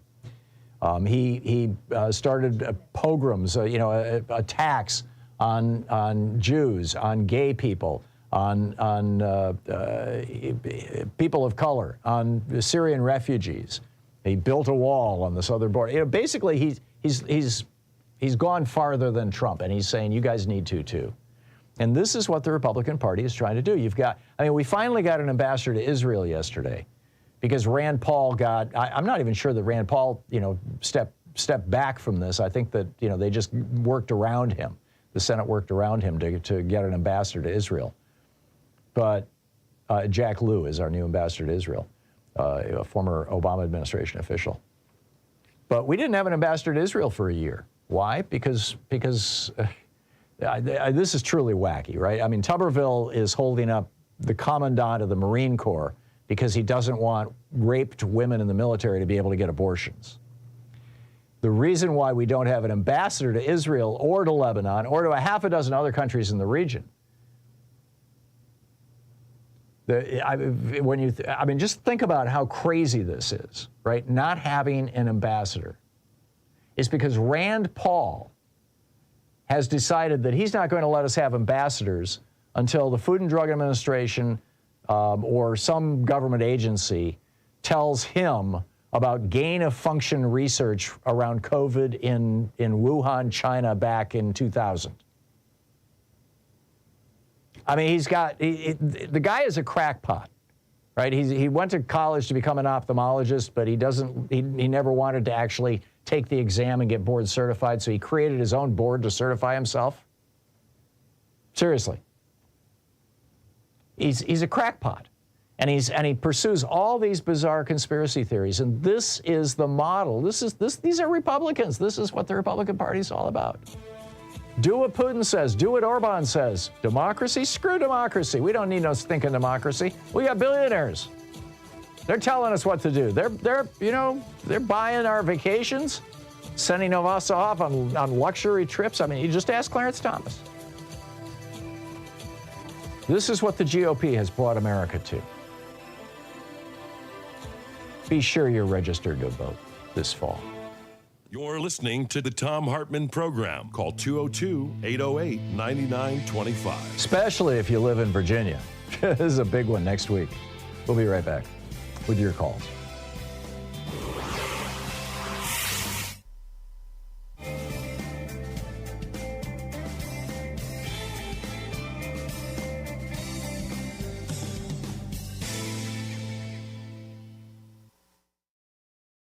Today in the Thom Hartmann Book Club is by Alan J. Lichtman, and it's titled Repeal the Second Amendment, The Case for a Safer America. This from the introduction, titled A Book That Must Be Written. On April 28, 1996, 28-year-old Martin Bryant stopped at an inn near his home of Newtown in Tasmania, Australia, and shot to death its two owners. He then drove to the former penal colony and tourist attraction of Port Arthur, where he lunched at a cafe. After eating, Bryant pulled from his sports bag a semi-automatic rifle with a 30-round magazine that he had legally purchased through a newspaper ad. With no provocation, he began firing at patrons in the cafe and its gift shop. Before the police stopped his shooting spree, Bryant had murdered 35 and wounded 18 others.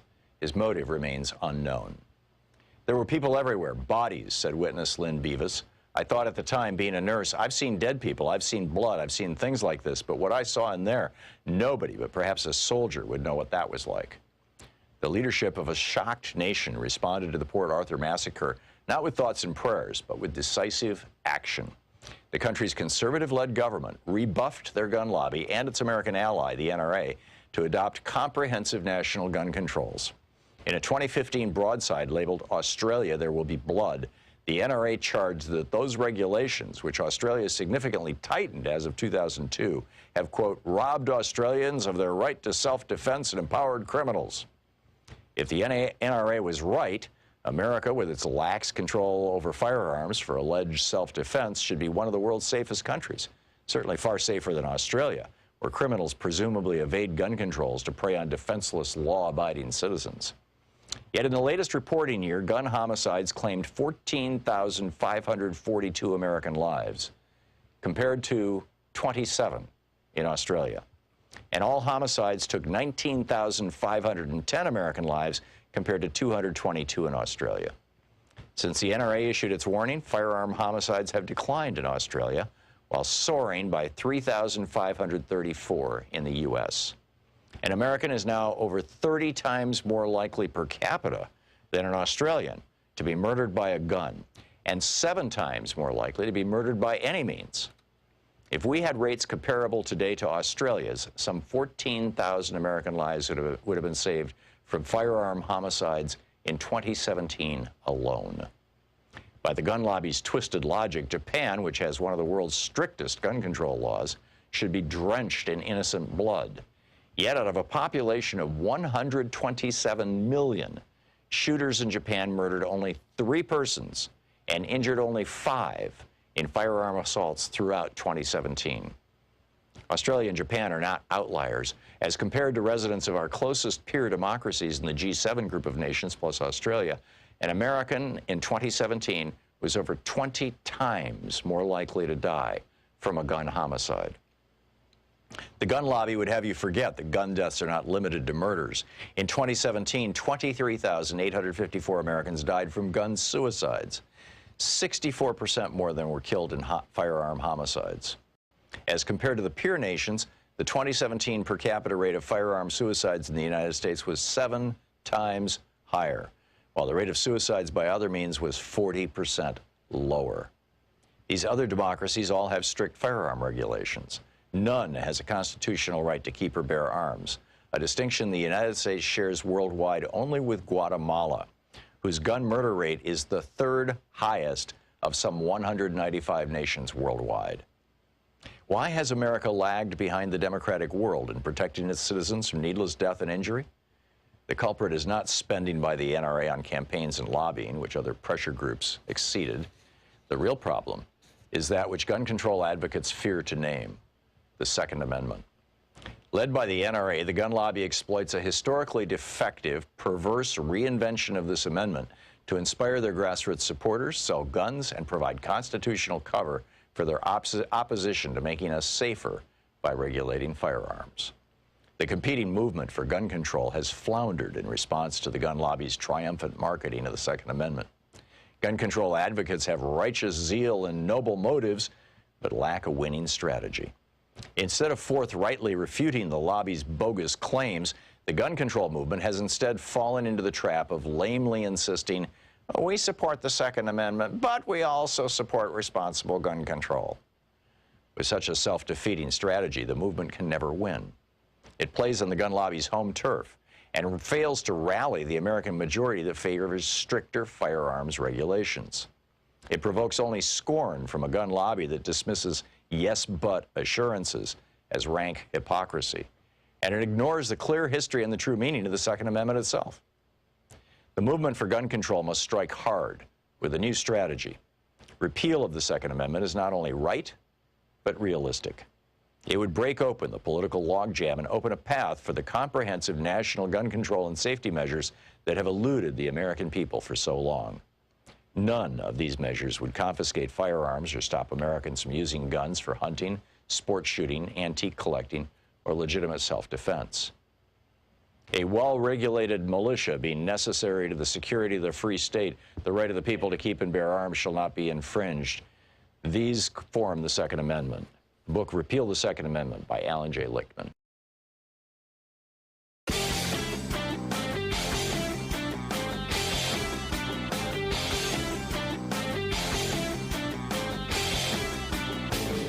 Hey, if you like the rants that I open the show with every day, they're typically published over at hartmannreport.com. Check it out.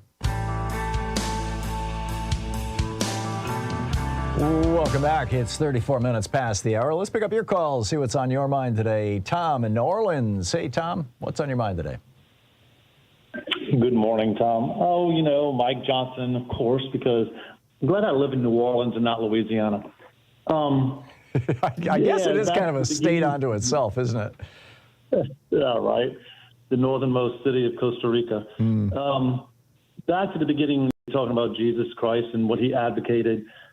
Mike Johnson is so not a Christian, because if he was, his district that he represents in Louisiana has a 22% poverty rate.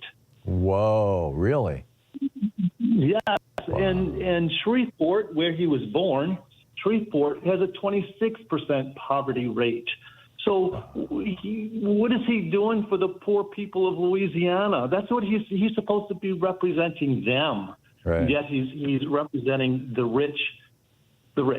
Yeah, period, full stop. Yeah, I mean, you know, sure, we'll give aid to Israel as long as we can, you know, stop auditing the tax returns of billionaires. It's like, really? Right. Really? I mean, that was too much even for Joe Scarborough, you know, a good Republican or a good former Republican. Right. You know, I have to say, I've been watching Joe Scarborough evolve over the years, and it's a great thing to watch. But in any case, yeah, I'm with you, Tom. Thanks for the information. I had no idea, but I'm not surprised. It's tragic.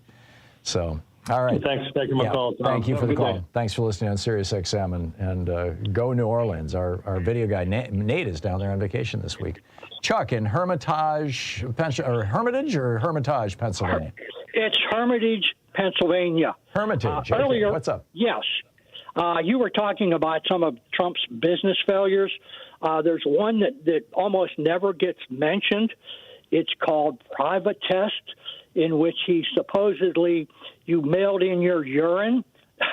This is a good one. You mailed in your urine, and it costs about $140 for the test. And for $70, it'd send you vitamin supplements. You got retested every 6 months. It's called Private Test. It went out of business in 2012. I always find that one rather interesting. Really? Yeah. You can look it up. It's called PRIVATEST. Huh. I keep track of every. I've been trying to keep track of every business that Trump's ever had a failure, and I have pages and pages of them. I do it. Yeah, but this is one of my favorites. It never gets the publicity that it should. It's called Private Test, and you mail in your urine. They test the urine and tell you which vitamins you need. Which it turns out that's just a scam. Yeah, nobody can do that. Yeah, it sounds like a scam. Okay. Yeah. Well, Chuck, thank you for the information. That's amazing. Yeah, good talking to you. Mark in Janesville, Wisconsin. Hey, Mark, what's up? Yes, Tom. you had mentioned this book in the past, and I try to read everything, and the Turner Diaries. Yeah. And I've been just about halfway through this, and it's amazing to me because I hunt and fish and things like that, and I go on some of these different chat rooms, and where guys used to talk about hunting and fishing and camping and that. Now they have basically these little campfire groups, and it's basically just right-wing crazed talk, on politics. And of course, the Republicans are great, and specifically the MAGA stuff. And it's amazing. So much in this older book is this word for word. And the wealthy, starting back with Reagan, changing the tax code, and they're going to use the middle class and the poor as useful idiots. They already are. Their quest to stay in power, and the danger, whether it's the abortion issues, the guns, their issue is there's going to be mass shootings and this and that, and well, that's the price you pay, and I don't care. I'm going to keep my guns. So they wouldn't care if 10 million children are killed. Yep. Or innocent people. That just doesn't come into their thought process. And if it was their own kids, I don't even think they would care. Yeah. They're just, but this wealth inequality, and then the wealthy, they're just using these people. This scares me unless people wake up, because there's more middle class and poor than there are wealthy. And if they get enough of a stronghold in the Republican Party, we're doomed, I think. And, vote blue. Yeah. No, it's, Thank you. You look up useful idiot in the dictionary and it says see Republican voter. You look up Republican voter in the dictionary, it says see useful idiot. I mean, this is where we're at. Well, I think there's an inferiority complex, and former blue collar workers, and they're bitter. Well, and with some justification, neoliberalism just destroyed their careers, their jobs. Yep. I mean, the middle class. I worked in the GM factory here that got leveled. Yeah. And there you go. I'm afraid, like the UAW's gains, I hope not, but with NAFTA in place, I'm afraid you're going to see more factories pop up in Mexico. Well, we'll see. I mean, when Reagan came into office, a third of America was unionized, and now it's 6-7% in the private sector. It's just crazy. Mark, thanks for the call. Karen in New Orleans. Hey, Karen, what's on your mind today? 2 calls from New Orleans. Morning, Tom. That's great. I'm trying to I want you to refresh my memory. Is not the Letitia James civil case identical to the Alvin Bragg criminal case, although Alvin Bragg has election fraud on top of it? It's all about falsifying documents. I'm not sufficiently familiar with Bragg's case, which is now on pause, isn't it? If I'm recalling correctly. Well, yeah, it's scheduled in March, but he's open to letting everybody else go before him. Right. I'm not sufficiently familiar with that to tell you whether it's identical. I believe that there's an enormous amount of overlap. I mean, right. Well, I'm thinking it's all financial records. Yeah. Falsifying financial records. Yeah. And he's got 91 charges. It's easy to get them all confused, There you go. And also a new book, Conspiracy to End America by Stuart Stevens. He wrote it was all lies. He was a former Republican. Yeah. And he's good. He's really, really good. I'm looking forward to this book. But anyway, I thought maybe you could refresh my memory about Alvin Bragg and Letitia James, because sounds awfully similar there. Is that book out? He was on one somebody last night. It may not be released yet, but it's on its way. So he's doing book tour right now. Okay, we should reach out to him. Well, he's probably would be good to talk to. I'm with you. All right, thank you, Tom. Thank you, Karen. Good talking to you. Alvin in Greeley, Colorado. Hey, Alvin, what's on your mind today? Oh, good. Good to talk to you, Tom. I wanted to speak about the new speaker, Mike Johnson. I believe he calls himself a Christian nationalist. I don't think most people understand the term. I haven't heard him use that phrase. Oh, well, I believe he is a Christian. I think he is, but I haven't heard him identify himself as a Christian nationalist. Okay. Well, my question is, what is the difference between a Christian nationalist and a white supremacist? White Because supremacists. I don't think I've ever heard. Yeah, they're very, very different things.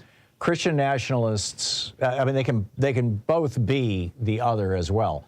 But Christian nationalists believe that the United States was founded on Christian religion, or even if it wasn't, that it should have been, and that the Bible should be the ultimate authority in the United States rather than the Constitution, and that the preachers should be making the decisions.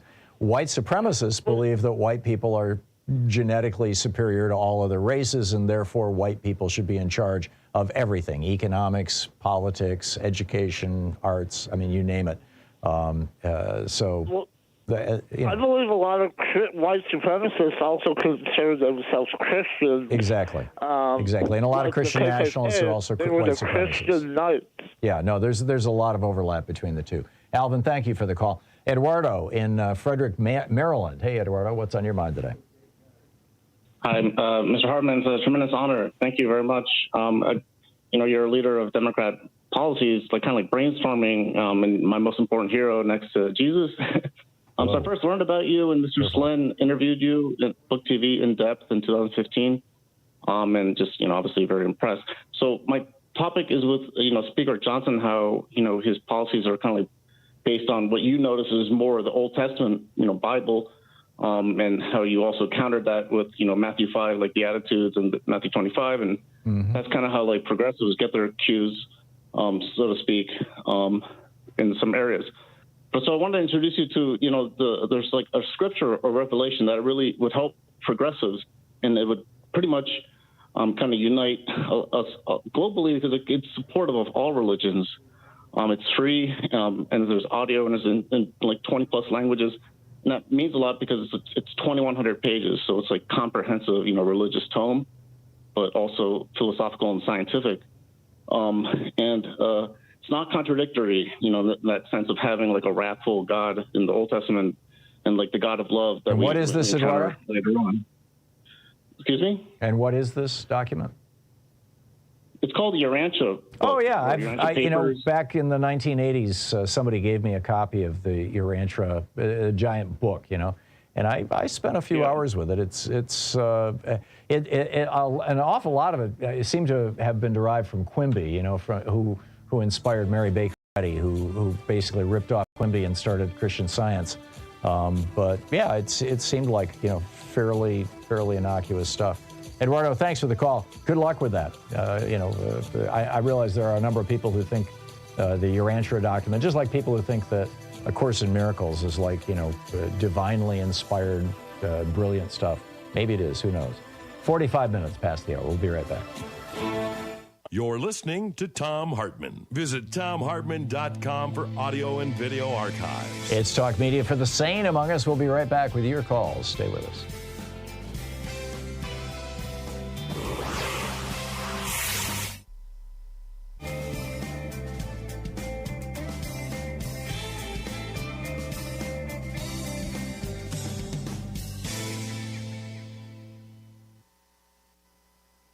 Back, Linda, watching Free Speech TV in West Palm Beach, Florida. Hey, Linda, what's up?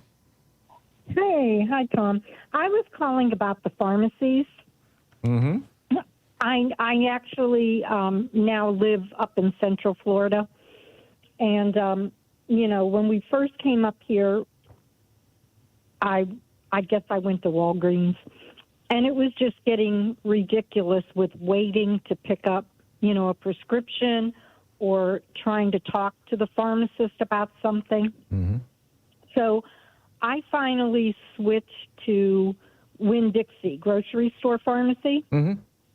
And, just going there, well, first of all, the pharmacists were great. I mean, they were right there. They talked to you. You knew them. They knew you when they saw you. And you could see the difference between 1,000 bags of medication hanging in Walgreens or CVS to what they had in Winn-Dixie. We've seen the same thing here in Portland, by the way, with Fred Meyer, which is a chain. I think it's owned by Kroger. But they've got a pharmacy that's very responsive. Groceries, yeah. And what's happened last month is Aldi's grocery chain bought out Winn-Dixie. And when that happened, Aldi's doesn't want the pharmacy. They didn't include the pharmacy in the purchase of Winn-Dixie stores. So the Winn-Dixie pharmacies are now gone. They closed down the end of September. So, it's like, okay, so where am I, which animal do I go to? So I ended up going, to a Walmart, grocery, neighborhood grocery. Not that I'm happy with it, but there are no actual local pharmacies left in West Palm Beach? Well, I'm up in St. Cloud. Oh, okay. And I think up here because we moved up here, but I think there are a couple, maybe a couple local ones. I'm not even really, positive about that, But, I mean, most of the prescriptions come in mail order anyways. But, when you need to get a prescription, from the doctor that you need to get and have today or tomorrow, you go to a local. Yeah. I know years ago when I was looking at, when I would go into Walgreens or CVS and I would see all of these bags hanging there, it's like, this is crazy, the number of prescriptions, out there. And I'd look at the pharmacists and I would come home and tell my husband, those poor people, pharmacists, all they do is stand there all day long, filling one prescription after another prescription. And then, on top of that, they're supposed to give, shots of, flu and COVID and RSV and everything else. And what? And advice. They're supposed to help people. Yeah, and advice, right, which you're going to have to stand at the consultation window for a while to wait for, someone to come over because I know they don't want to leave what they're doing because they got all these prescriptions sitting in front of them. Yep. Yeah, no, it's a real mess. And meanwhile, these corporations are making billions. Their shareholders are getting rich, their executives are getting rich, and the pharmacists are getting screwed. Linda, thank you. Thanks for your testimony. I got to run. It's 10 minutes before the hour. We'll be right back. It's the Thom Hartmann Program, fair and only slightly unbalanced. Back with you in 60 seconds.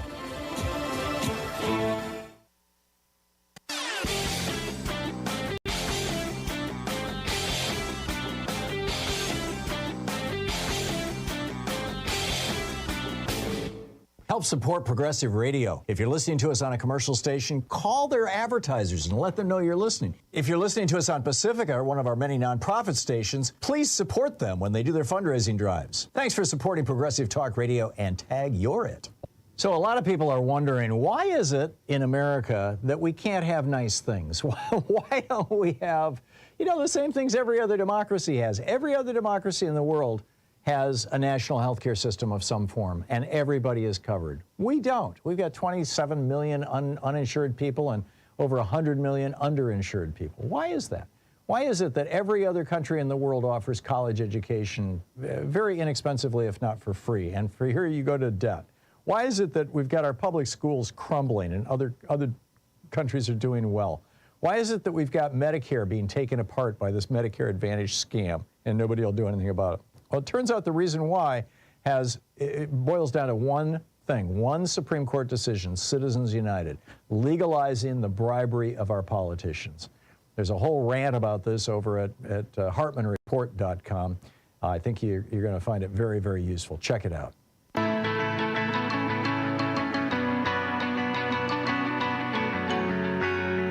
minutes before the hour. Welcome back. Tom in Atlanta, Georgia. Hey, Tom, what's on your mind today? Yeah, I just have a couple comments and a question. You often mentioned the Republican Party and fascism in the same sentence. I got a couple of examples I'd like to have your opinion. Back in 2016, I guess it was, when Hillary Clinton was running for president, before anybody voted, she had some committed delegates. And number two, without anybody voting. And number two, Hillary Clinton have every Democratic candidate and Republican candidate for a long, long time. I mean, so what, Tom? Okay, but let me just go on. Nobody voted, and she got it. And number two is Hillary Clinton said that deplorables should be, she didn't say deplorables, should go to re-education camp. Those two examples. No, she never said anybody should go to a re-education camp, or if she did, it would be a joke. Tom, no, I'm sorry, I don't share your outrage. I've just, I find it humorous, but I don't share it. Larry in Lakeland, Ohio. Hey, Larry, what's on your mind today? Hi, Thom Hartmann. Yeah, just a little paraphrase from a former president, Franklin Roosevelt, inspired by our latest House Speaker, and that is that they make God Almighty a mere appendage to their affairs. That's brilliant. Yep, you're right. They make God Almighty a mere appendage to their affairs. Do you remember when he said that? Was that from his 36th speech? Or It was a replay of some of his speeches, which are great. More people should listen to them. Yeah. Oh yeah. He was good. I mean, I've got. In fact, every time somebody mentions FDR, I've got to play a clip. Here's Franklin Roosevelt for you. Yeah, never before in all our history have these forces been so united against one candidate as they stand today. They are unanimous in their hate for me, and I welcome their hatred. There you go. All righty, Larry? Yeah, and it's okay. When you play that, maybe keep it on, because that applause went on for about a minute or so. I know. Yeah, you're absolutely right. Larry, thanks for the call. Yay, FDR. AJ in La Mesa, California. Hey, AJ, what's on your mind today? Hello, Tom. One of the many outstanding programs from the Australian Broadcasting Corporation is The Science Show, a weekly program. In their 13 October 2023 installment, there is a segment titled Evidence for the Source of SARS-CoV-2. It's a shame that Senator Paul won't be listening to this. Let me cut to the chase. Did the virus escape from a lab, or did it evolve in nature? ? Science writer Ella Finkel has collected the facts and presents them as if evidence in a courtroom. It's a 20-minute segment, but they also have a printed transcript available at the website. It is outstanding, and it is unassailable. So that's the Science Show from Now ABC. When we looked at the genome of the virus, the conclusion was that it was not developed in a lab, because when you use CRISPR and these other gene editing techniques, it leaves a signature essentially. There's a trail that you can see, and that this virus naturally evolved. Is that the conclusion of the ABC report? Yes, it is, and she does this as if presenting evidence in a courtroom trial, and it's brilliantly constructed, and it's unassailable. So, and there are two other segments on that same date pertaining to SARS, one on vaccines and one on the lockdown as it applied in Australia, but by extension to elsewhere in the Western world. But for those who are getting their blather from unscientific and simply disingenuous and sources like Rand Paul. People that are malevolent and ignorant.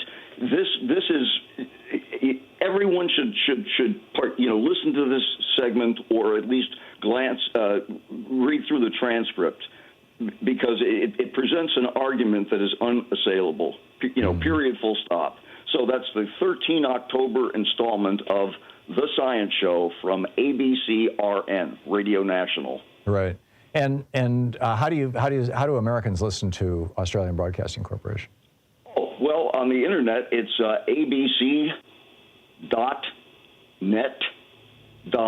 abc.net.au. AU being Australia. Okay, cool. AJ, thank you for that. I appreciate it. Fascinating stuff. We'll be back on the other side of this break. Tommy Tuberville. Oh, I already did that. Oh, 1980-style recession. Is our housing market getting ready to melt down? I'll tell you all about that on the other side of the break. Stay with us.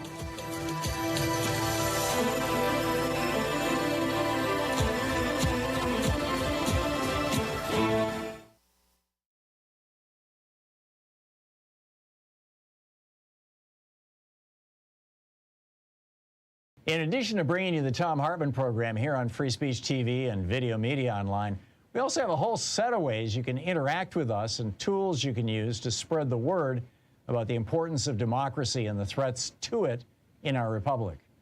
First, there's your daily homework. Sue Nethercutt puts together a daily email newsletter that has a link to every story I discuss on the air, so you can find my sources and you can share them with your friends. It's free and you can sign up at thomhartmann.com. Second, I publish my daily take every day over at the hartmannreport.com website. That's also free if you want the daily 5 days a week rant in your inbox. No ads either. Third, we have the podcasts. There's the free 1-hour version of our daily show that's advertising supported. You can find that wherever you get your podcasts normally. And then there's also the podcast of the entire 3-hour show with no advertisements, and that's available by subscription over at thomhartmann.com. So check them all out at thomhartmann.com and hartmannreport.com.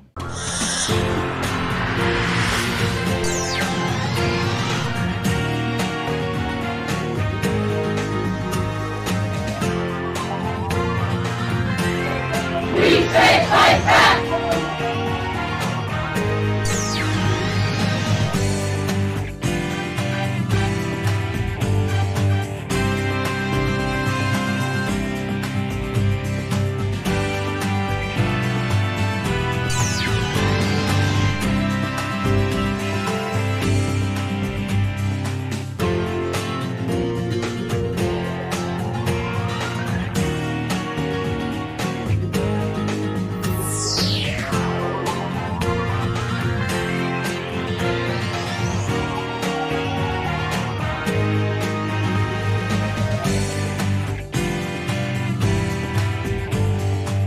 Our book today is My Life in the Black Party. The title is Just Another N-Word, and it's by Field Marshal Don Cox, his life in the Black Panther Party.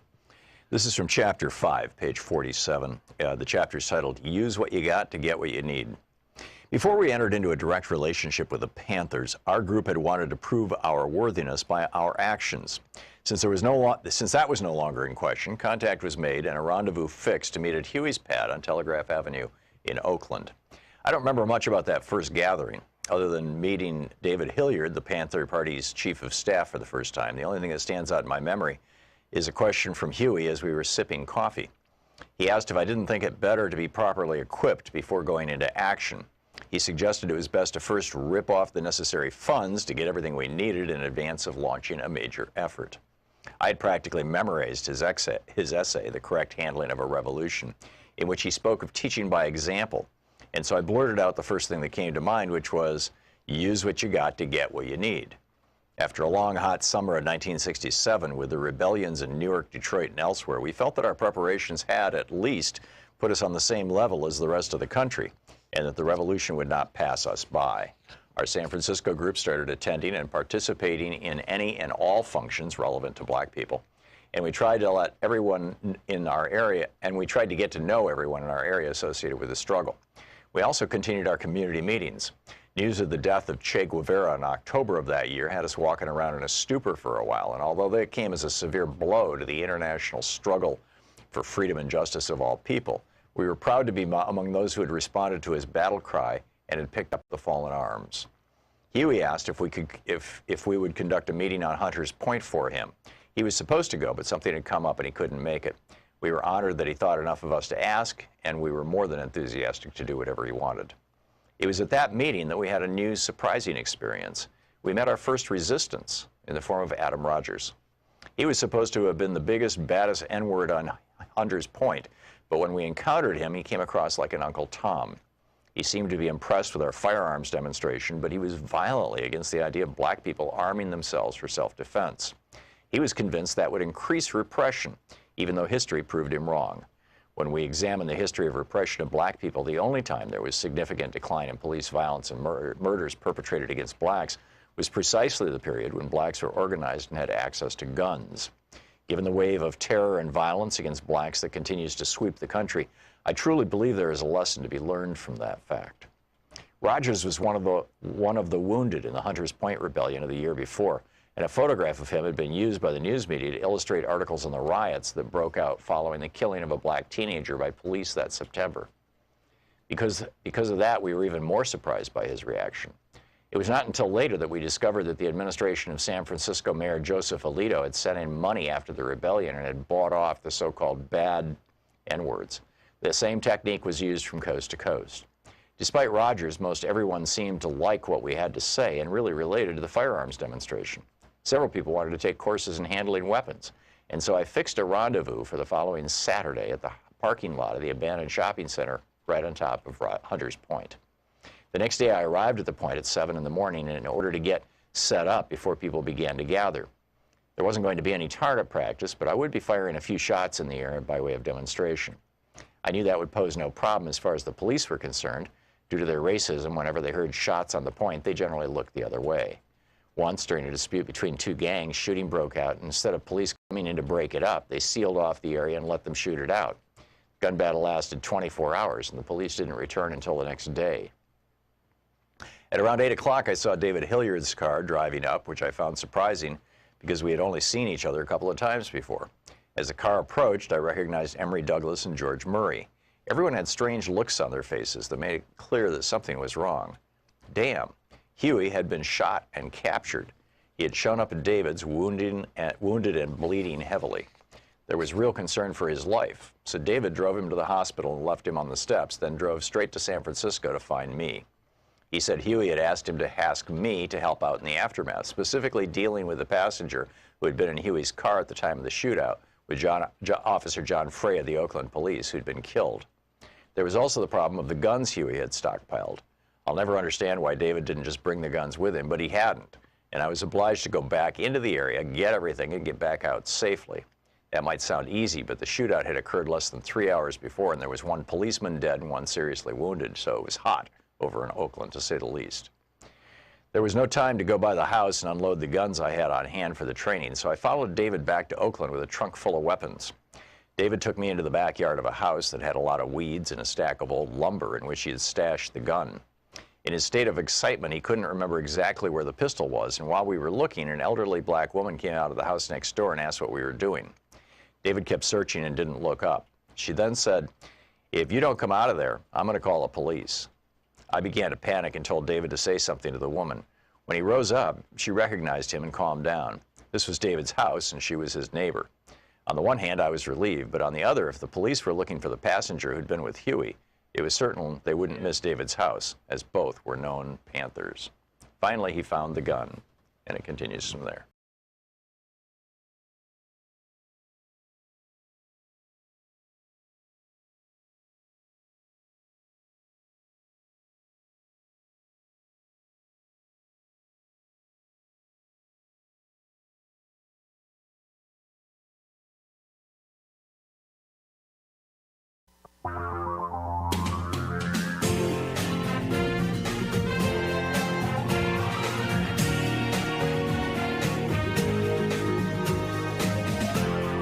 This is the Thom Hartmann Program.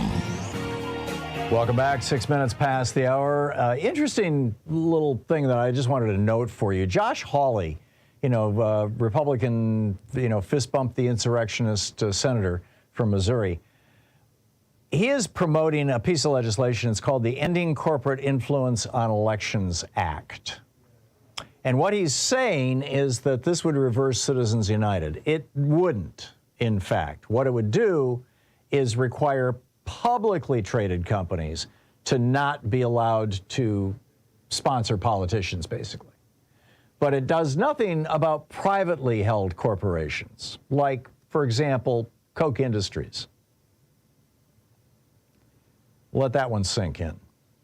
Anyhow, Mitch McConnell today warned Republican senators in a private meeting not to sign on with just Josh Hawley's bill because publicly traded companies are passing boatloads of money on to Mitch McConnell, and he's passing that along to other Republican senators to help them get elected and reelected. And in fact, Josh Hawley is one of the recipients of this largesse. So, yeah, we'll see. But anything Josh Hawley does, I think you really have to take with a grain of salt. It looks to me like the goal of this legislation, Josh Hawley's legislation, isn't to get big money out of politics. It's to make sure that the big money that's in politics is privately held big money. In other words, companies that are basically owned by individual billionaires. These would be the people, you know, who are arguably the most aggressively political. Obviously, Charles Koch is at the top of that list, but, you know, others as well. So, you know, who knows what's in Josh Hawley's heart, but just looking at it, it seems to me like there's just a giant loophole here by specifying publicly traded companies rather than any corporation, which is what it should be. Frankly, if you're gonna reverse Citizens United, you need to do it by saying, you know, we're going after any corporation that's doing this stuff. Is the housing market heading for a 1980s style recession? I remember this. You know, Louise and I, we were living in Atlanta, Georgia in the early 1980s. We started a travel agency there in 1983 and started an ad agency there in 1989. And, but, you know, I remember buying a house in Atlanta in the early 80s and paying 13% interest. Now, the interest rates got as high as 18%. But I remember, you know, we had a 13% mortgage. And what I remember most about that is that we got a real deal on the house. And that, I think, is what's happening right now. We're seeing the 30-year fixed rate mortgage is now at 7.79%. That's as of last week. And the Fed is meeting today. And, you know, right now, the Fed fund rate is at a 22-year high, between 5.25% and 5.5%. And the big question is, you know, when Jerome Powell speaks this afternoon, and I don't believe he has spoken yet, but when he does speak this afternoon, is he going to be announcing a rate hike, or is he going to be announcing a pause? There's not a chance in hell he's going to announce a reduction in the Fed funds rate. So keep an eye on this, but what this is doing, the concern is that this higher mortgage rate is, number one, it's reducing the cost of homes, which for some people reduces the incentive to sell, although, again, you can buy at a cheaper price. The main beneficiaries of high interest rates like this are very wealthy people. And they're huge beneficiaries. And the reason why, and not necessarily very wealthy people, people wealthy enough that they can buy a home with cash. Now, it's probably the top 2 or 3% of Americans, but, you know, having the ability, although, you know, if you're selling a house, you've got enough cash, you can buy a house, I suppose. But those people who can buy a house with cash, they're not affected by interest rates, other than the fact that the high interest rates are causing the price of homes to go down.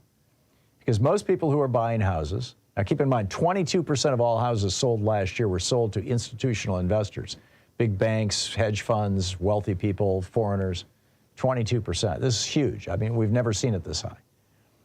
And we need to do something about that, frankly. But those are cash purchasers. And the cash purchasers are going to be picking up. You're going to see a higher percentage of cash purchasers this year than in previous years. But what that means is that people just starting out, like Louise and I were in the 1980s, I mean, we weren't just starting out, but we'd only been married about a decade, and it wasn't our first house, maybe third or fourth, but, you know, we were still getting our feet on the ground.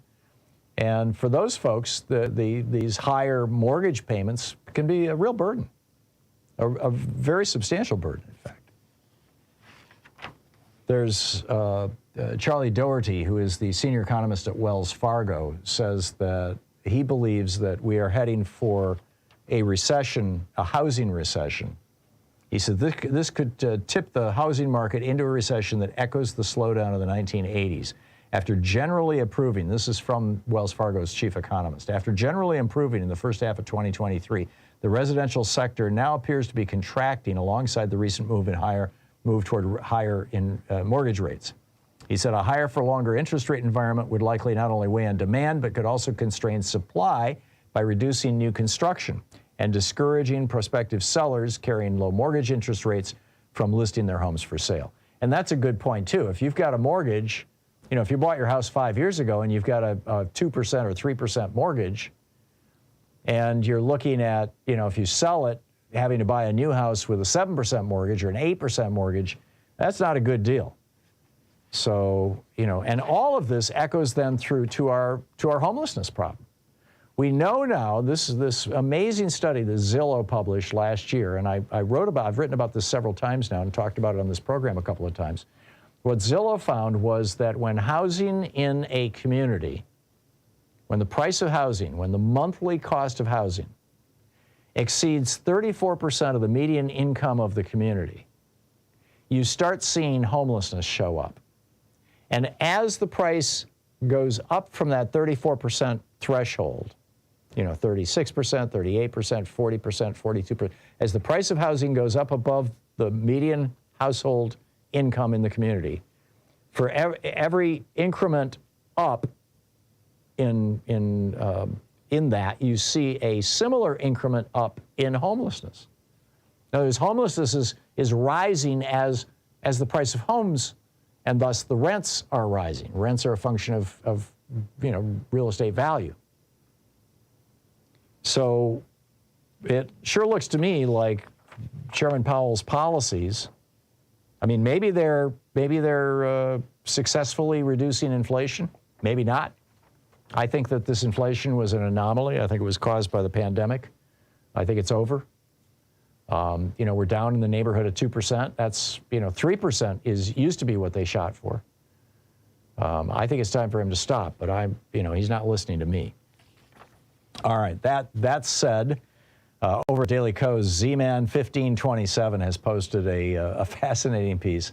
Medicare Advantage, pros and cons, understanding your choices. You're probably, you know, if you're alive and you're watching television, you're seeing ads for Medicare Advantage. Medicare Advantage is a scam. It is private health insurance. When you sign up for Medicare Advantage, you are giving up real Medicare. You're just leaving it all together.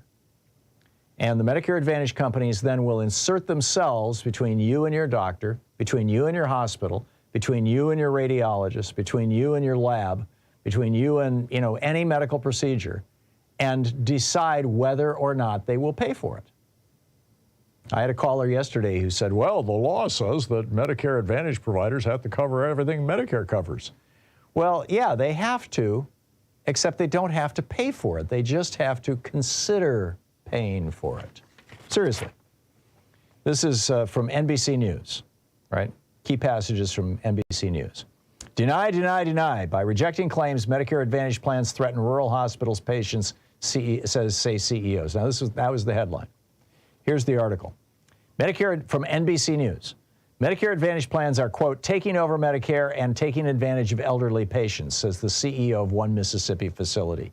Even worse, because the plans routinely deny coverage for necessary care, they are threatening the existence of struggling rural hospitals nationwide, the CEOs of facilities in 6 states told NBC News. While the number of older Americans who rely on Medicare Advantage in rural areas continues to rise, these denials force the hospitals to eat the increasing cost of care, causing some to close operations and leave residents without any access to treatment. Dr. Keith Williams, the CEO of Alliance Healthcare, said of the Medicare Advantage plans, quote, they don't want to reimburse for anything. Deny, deny, deny. They're taking over Medicare and they're taking advantage of elderly patients, end quote. Williams this Dr. Williams is something of a local hero in Holly Springs. When the area hospital was in danger of closing in 1999, he marshaled resources and bought it to keep it open. Alliance serves a county of only 38,000 people. Still, this spring, he had to shut down a longtime geriatric psychiatry program that had served the community for over 8 years. Why did he have to shut down the long-term geriatric psychiatry program? Because of coverage denials from Medicare Advantage plans, Williams said. Quote, they killed the program. By the way, in 2024, next year, they've just announced this, the Centers for Medicare and Medicaid will pay brokers a commission of between $611 and $762 for the first year of a Medicare Advantage plan. Now, I don't understand. Why are my tax dollars paying commissions to Medicare Advantage brokers? $762? By the way, the Commission on a Medicare Supplement, the Medigap plan, the plan that fills in the holes for Medicare and does not have the ability to stand between you and your doctor, there's a huge difference. With Medicare Advantage, they actually insert themselves between you and your doctor and decide whether or not to pay. With Medigap plans, the ones that just fill in that 20% hole that the white Southern senators had insisted in 1967 Lyndon Johnson put into Medicare so that black people would not be able to afford getting hospital care. With the Medigap plans that fill in that 20% hole, they are not allowed to insert themselves between themselves and your doctor. They may not, they don't do pre-clearance. If your doctor says you need a procedure and you have real Medicare with a Medigap plan, the Medigap plan does not have the power to say, no, we won't pay for it. Medicare Advantage, that's all they do. I'll be right back. This is the Thom Hartmann Program. Back with your calls right after this. It's 18 minutes past the hour. It's the Thom Hartmann Program. Viagra for your brain, but does not lead to stiff thinking.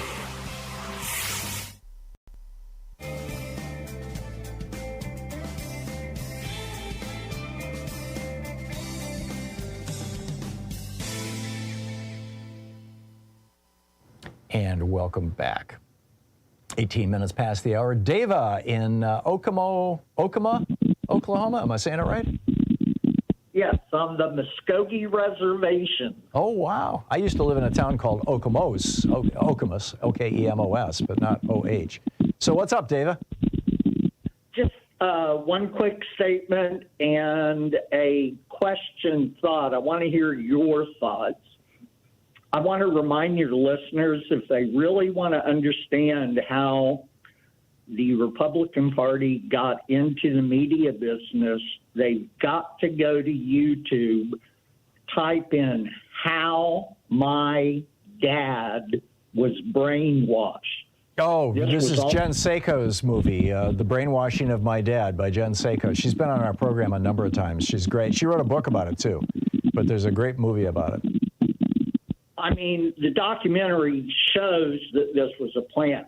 My question to you, those of us involved in progressive media, progressive coalitions through the years, we've known about this for over 30 years. Why haven't we, before probably the last 5 or 6 years, really begin attacking it as a group? Right-wing media? No, why did all the progressive groups they've known about this 30 years ago? This being Fox News and right-wing media? Yeah. Okay. And, my question is, we've known about it. Those of us involved in media knew it.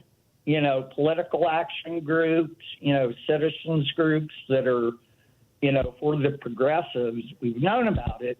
Why did it take us so long to band together to attack it? Because this has been 50 years in planning. Right. It's not to be dismantled. 2005, Deva, we did it. In 2003, I wrote an op-ed called Talking Back to Talk Radio that was published at commondreams.org. And it was about how a progressive radio network could actually make money because half of America is Democratic and, there's no talk radio for the Democratic half of America. At that time, you had Rush Limbaugh and others on the right saying, oh, only conservatives want to listen to talk radio. Liberals don't have an interest in it, which was BS. So anyhow, I wrote that op-ed. It stimulated Shelley and Anita Drobny, a couple of venture capitalists in Chicago, to pull together enough money to start a new television or new radio network. It was called Air America Radio. And Air America, I wrote the original business plan for it. And I was on Air America. We did this for 5-6 years. I forget how long it was exactly.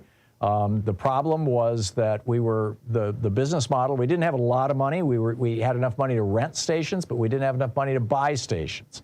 Now, the billionaires had already bought stations. I met with a billionaire who owned 700 radio stations in the office of a United States senator, and he said he would never put a progressive on the air because they want to raise his taxes. So anyhow, we didn't own the stations. We leased 54 stations from Clear Channel. So then Mitt Romney decides he's going to run for president, and he has Bain Capital, his company, buy Clear Channel. And within a year, they had flipped more than half of those stations from Air America, progressive political programming, back to sports. And at that point, you know, I mean, that was the end of Air America. We didn't have enough money from advertising. We didn't have enough advertising revenue to keep the network afloat. So we tried it, you know, and yes, you're absolutely right. We did not get the kind of support we should have gotten from the Democratic Party or from progressive investors. David, thank you for the call.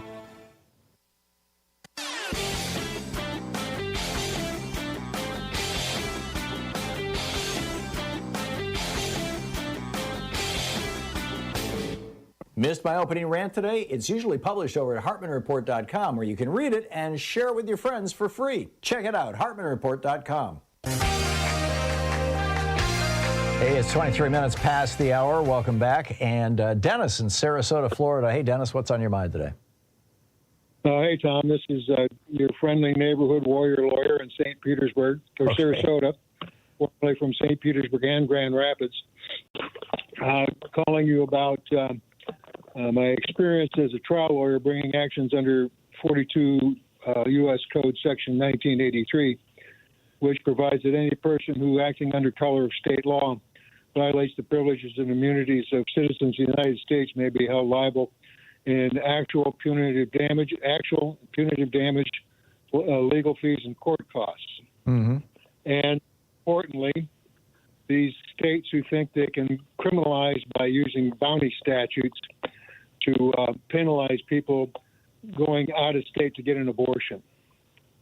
And I just sent you an article on the United States Supreme Court decisions, mainly known in the constitutional law business as the Okie cases, but it provides that, and this goes way back into the 1700s and 1800s under the Articles of Confederation that were supplanted by the U.S. Constitution, that people have the right to travel freely throughout the United States, and states are not allowed to impose any restrictions on those travels. Is there language to that effect in the Constitution? I don't recall any. Yeah, yes, there is. I sent you the article. What does it say? Read your email. It says the Supreme Court has long recognized the right to travel from one state to another under the Privileges and Immunities Clause, as well as the other constitutional provisions, footnotes omitted. Privileges and immunities is for Congress, isn't it? No, it's for us, we the people. All right, so what does the language of that clause say? Well, I'll remind you that I practiced law in the trial courts of Florida and federal courts for 42 years, and I brought many cases against law enforcement officers under 42 U.S.C. Section 1983, the 1866 Federal Civil Rights Act. Mm-hmm. So I'll just read you an excerpt from the article that I sent you in your email. The Supreme Court has long recognized the right to travel from one state to another under the Privileges and Immunities Clause, as well as the other constitutional provisions.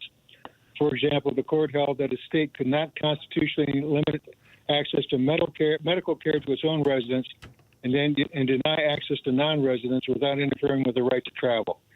I see. The Privilege and Immunities Clause is Article 4, Section 2. It says the citizens of each state shall be entitled to all privileges and immunities of citizens in the several states. Good. I didn't have my pocket constitution with me. It's over at my television watching station. Yeah. Right now I'm in the boardroom. So I've got my little handy-dandy iPhone. Yeah. It's been, I retired after 42 years in 2016, winning my last two trials. I like that part. Mm-hmm. And so the bottom line here is you're saying these laws in Texas and Idaho are unconstitutional. They won't stand constitutional scrutiny. Moreover, if anybody tries to enforce those laws and actually gets somebody busted for it, so to speak, they can be prosecuted. Whoever takes actions may be sued in federal court for damages, whatever monetary damages the jury wishes to award, punitive damages for being a jerk, attorney's fees, court costs, and permanent injunctive relief. It is a sledgehammer to bring down on the heads of these jerks. I got it. Okay, Dennis, thank you very much for that. Thanks for the information. It's 27 minutes past the hour. I'll be back with more of your calls in just a moment. You're listening to the Thom Hartmann Program. Call 202-808-9925. It's the True People's Media, back with your calls right after this.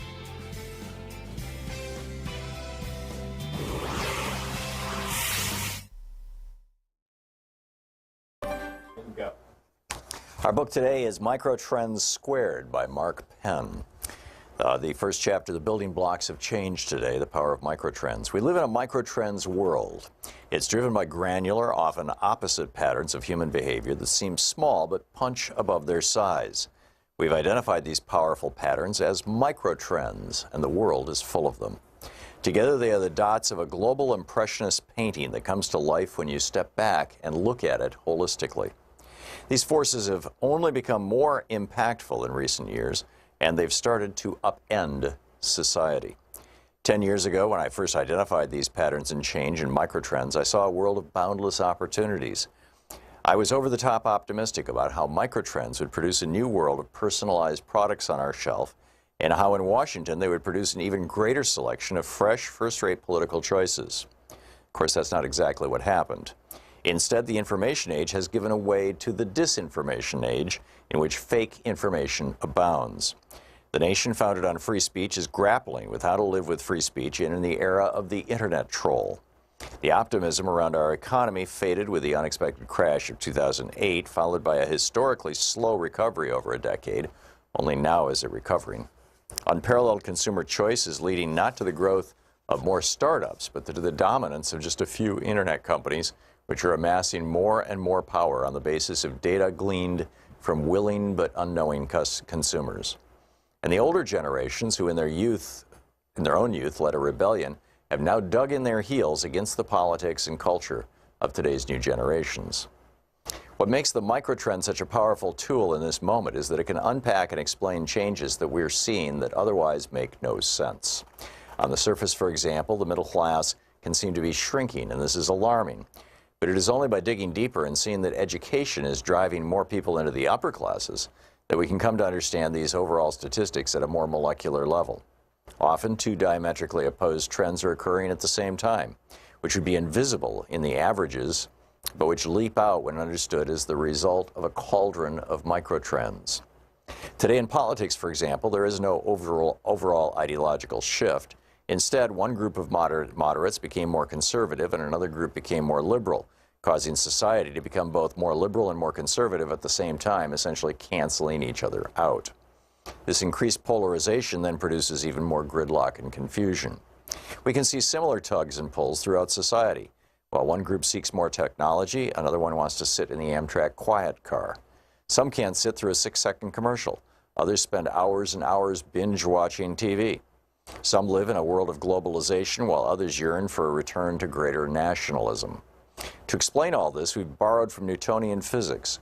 For every trend, there is a counter-trend. It's human nature in the information age. Every move or desire in one direction seems to inspire a counter-move by another group in the opposite direction. For every radical group, there's a new conservative group. For every new product in mobile technology, there are those sticking to the flip phone. Only by understanding the complexity of these developments can we make sense of a world that seems senseless, confused, and even jumbled. While in 2007, microtrends allowed you to navigate the changes of the day, now Microtrends Squared lets you better understand the emerging chaos as the seesawing of opposite forces fighting for dominance in the social, political, and cultural worlds. In the last decade, technology was able to exploit and even conquer the world of microtrends with its ability to customize products and our lives based on AI and big data. But even as these attempts have transformed our lifestyles, they've also led to some serious unintended consequences that have further clouded society. Microtrends disentangles many of these shifts and lies at the source of many battles for power that have disrupted our world today. As you'll see throughout this book, those ongoing battles will result in some very unlikely winners, losers, and shifts in the overall power match of society. While the technology behind increased personalization of goods and services has been providing us with more choice in our daily life, we've instead been making fewer choices, burrowing into comfortable silos. We expected that the advances in our ability to customize goods and services would open us all up to a new world of never-ending experimentation. A decade later, exactly the opposite has occurred, And our society has become increasingly polarized, with people finding choices they like and picking them over and over again. In 2007, Microtrends explained how the Starbucks economy had succeeded the Ford economy. In the Ford economy, you could have any color you wanted as long as it was black. The aim of industry was to mass produce products at the lowest possible cost, and that meant standardization of goods. But the new economy of the 21st century was moving starkly away from that model, instead providing consumers with any color they wanted. The Starbucks economy was based on creating greater value through customization, even of simple products like coffee and tea. People everywhere became more individualistic in their tastes and were rebelling from carefully mowed lawns and white picket fences. The marketplace responded to these trends by allowing people to have it their own way, and they did. The theory was that more choice would result in a happier and more satisfied group of consumers. Variety would open consumers up to new experiences, in many ways bringing us closer together, allowing us to mix, match, and try out all sorts of new options. Something rather surprising happened, however, as consumers got more choice. The book Microtrends Squared.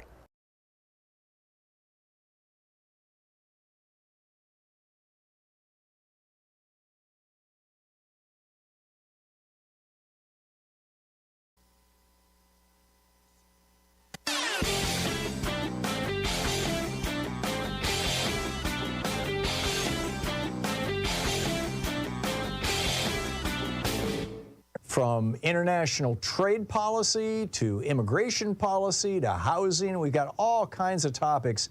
The wars between Republicans and Democrats, the Republican efforts to induce fascism in the United States. A great selection of opinions will be found over at HartmannReport.com. From Los Angeles to Columbia, South Carolina, from Birmingham, Alabama to Baltimore, universal basic income programs are chalking up proof after proof of their viability. Basically just giving people, low-income people, poor people, somewhere between $500 and $1,500 a month, no strings attached, is lifting people out of poverty, getting them back on track, getting them into solid middle-class jobs, helping their children tremendously. This works. Now, we don't have to do UBI in the United States. We're the only developed country in the world that doesn't have a national health care program. Health expenses are whacking a lot of low-income people. We're the only developed country in the world that doesn't have free college education. Education expenses are whacking people. There's a lot we could do. We can subsidize housing. We can subsidize food. We do that with food stamps. We could expand it. There's a lot we could do to benefit from this. There's a whole report about that over at HartmannReport.com. Check it out.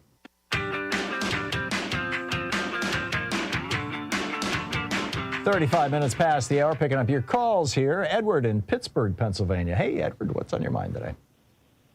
Hi, Tom. I'm actually right outside of Pittsburgh in Mount Hall, Pennsylvania. Earlier, you talked about no local pharmacies anymore. Yeah. I had a local pharmacy that was started in 1950, 2 blocks away from me, and another one about 10 blocks down the street. And, they were never really late with any of my prescriptions. If they were, it was a day late. Rite Aid came in, bought both of them up, shut them down. It was forced me to use the Rite Aid, which was about 3 miles from me. Last month, Rite Aid was 10 days back ordered on my insulin. Whoa. After that can be days, deadly. I finally, luckily I had some in reserve. After 10 days, I had the prescription just shipped to another pharmacy even further away. And that's the only way I got my insulin. Wow. That's how crazy it's getting. Yeah. And meanwhile, these companies are making billions. I mean, literally with a B. Exactly. Billions of dollars. It's just nuts. Okay, Edward, thank you for sharing that story. I'm sorry to hear it, but appreciate your sharing your situation with all our listeners. Sally in St. Louisville, Ohio. Am I saying that right, Sally? St. Louisville, Ohio. Oh, St. Louisville. Okay. Interesting. Okay, it's a little burg near Columbus. Uh-huh. But anyway, I wanted, if you've covered this already, I listened to you from 2 to 3 Eastern. So I wanted to say I read some very interesting articles today about how this Republican stuff of cutting out those IRS new funds that we had for the that the Democrats put in so that the IRS could go after billionaires. Right. They say they want to cut that so they'll fund Ukraine. Right. That's number No, one. they'll fund Israel, not Ukraine. They say they're not going to fund Ukraine no matter what. They will fund Israel They'll if fund we Israel, but not Ukraine. But they will fund Ukraine if you cut they say, if you cut this money for the IRS. That is garbage because every dollar you spend on those IRS agents, for the taxes they collect that are no new taxes, that are what these billionaires are supposed to be paying anyway, brings in $3 for every dollar that we're spending now for the new on the IRS new agents. Correct. And it's on the audits, it's $6 for every dollar. Also, it's bringing in, when we send arms to Ukraine and probably now to Israel, that it's from the stockpiles. So they have to be made again for us. And they're made in America. So, that's bringing in money for these jobs that make this stuff, that replenish our stockpile. Right, it's economic stimulus. So, it's not the best way to get economic stimulus, but it is. That's what it is. Well, yeah, I mean, it's creating jobs. There was a place in Iowa, I think, that was from World War II that they're retooling. But anyway, their arguments for not doing Ukraine are garbage. Just to correct the record here, Sally, lest somebody be confused. The piece of legislation that Speaker Mike Johnson sent to the House either yesterday or the day before had no money for Ukraine in it whatsoever. It had money for Israel, but it was $14.3 billion, but it was offset by a $14.3 billion cut to the IRS. There is no discussion right now of money for Ukraine coming out of the Republicans in the House. They don't, they're all in with Vladimir Putin. They want to see Ukraine absorbed by Russia. Well, yeah, I mean, anyway, the thing of it is, all of this it will create jobs. I mean, it's not like it's going to, even if you keep the $14 million or whatever it was for the IRS. Yeah. No, I get your point, but arguing that funding war is a great jobs program is probably the single weakest argument. The fact is that Israel is a democracy, and at least arguably, and we and an ally, and we should defend our allies, and they've been attacked viciously. And Ukraine is a democracy and has been attacked by a next door fascist state, Russia. By Putin, and so really what we're trying to do is stand up for democracies in the world here. If we get a little economic stimulus out of it, that's not a terrible thing. But no, I get your point, Sally. Thank you, John in Chicago. Hey, John, what's on your mind today? Hi, hello, Tom. Hey, John. Hi, I was just calling. First of all, I appreciate your conversations with all your listeners. It's so educational. Oh, good. And also your editorials and your Substack and everything. I was just calling today because this is related to Middle East issues right now and so forth. But there are organizations, and I'm sure you're aware of most, if not all, but the one I'm calling about is called Community Peacemaker Teams. They were formerly Christian peacemaker teams, and they were started in Chicago. I believe it was Chicago. That was at least the people that I knew that were in the organization back in the 90s. And anyway, one of my second cousins, he actually participated in one of the delegations that went to the Mideast. And, basically, it's just a good organization to know about for people that might be interested in, in trying to find ways to, teach how to do nonviolent resistance, because there are there are several different steps to it, of course, and I think that's part of the reason it's so difficult. It's because retribution, the reflex is always to react in violence, right? My family is Mennonite, so I kind of grew up with this whole idea that there are other ways, alternatives to violence, and so I just felt like it's unfortunate because actually trying to find peaceful resolution, a two-state solution, for example, in the Middle East, ultimately would be wonderful. But in order for that to happen, somehow you have to break the cycle of violence. Yeah. And if you can't do that, then it's, as we see, it's almost like feels hopeless sometimes. Yeah, and the way you break the cycle of violence is by not participating in it. This is what Joe Biden said to Netanyahu. Please don't use, don't respond with rage. And Netanyahu is just doing exactly that, sadly. That's right. Yeah. But I mean, around the world, any areas of conflict, this organization, CPT, they send delegations, and I mean, it varies. Sounds right great. Now they have one from Greece and. Yeah. What's their website, Mike? It's called Community Peacemaker Teams. If you just Google that, it'll come up. Pop right CPT. Up. CPT.org. Okay, great. Mike, thank you. Thanks for the information. Susan in Downers Grove, Illinois. Hey, Susan, what's up? Hi, Tom.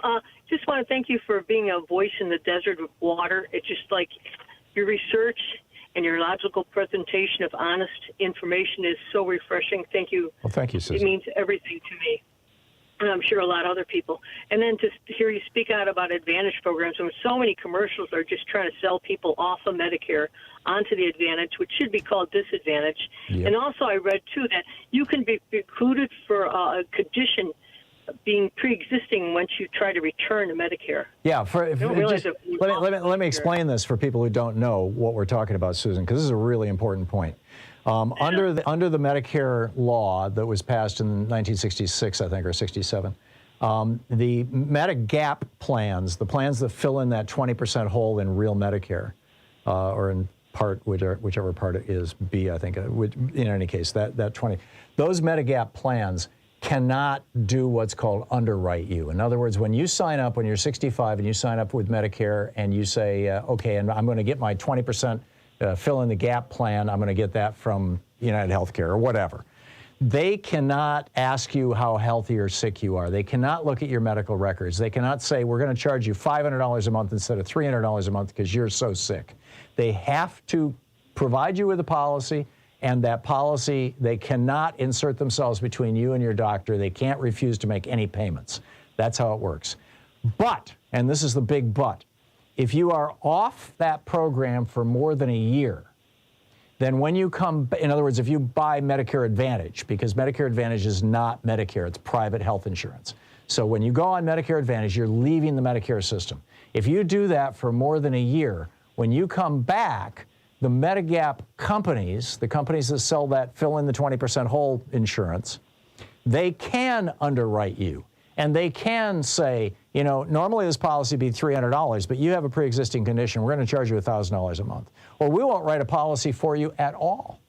And this prevents people, once they're on Medicare Advantage, from going back to real Medicare, which, of course, is how it was designed. It was designed to be punitive to keep people in Medicare. And it's something that most people are completely unaware of. They don't realize how this works. And it's one of the, once the Medicare Advantage folks have got their tentacles in you, once they have you, if they can hang on to you for 13 months, you're screwed.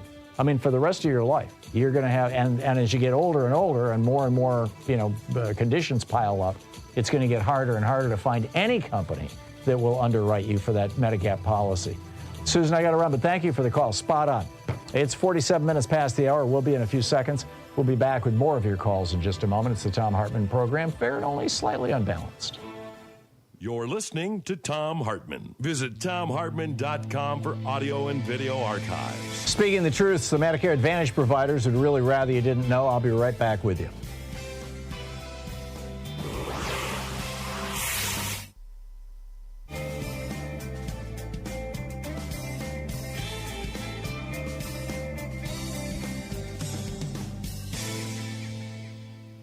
And welcome back, Brenda in Warren, Michigan. Hey, Brenda, what's on your mind today?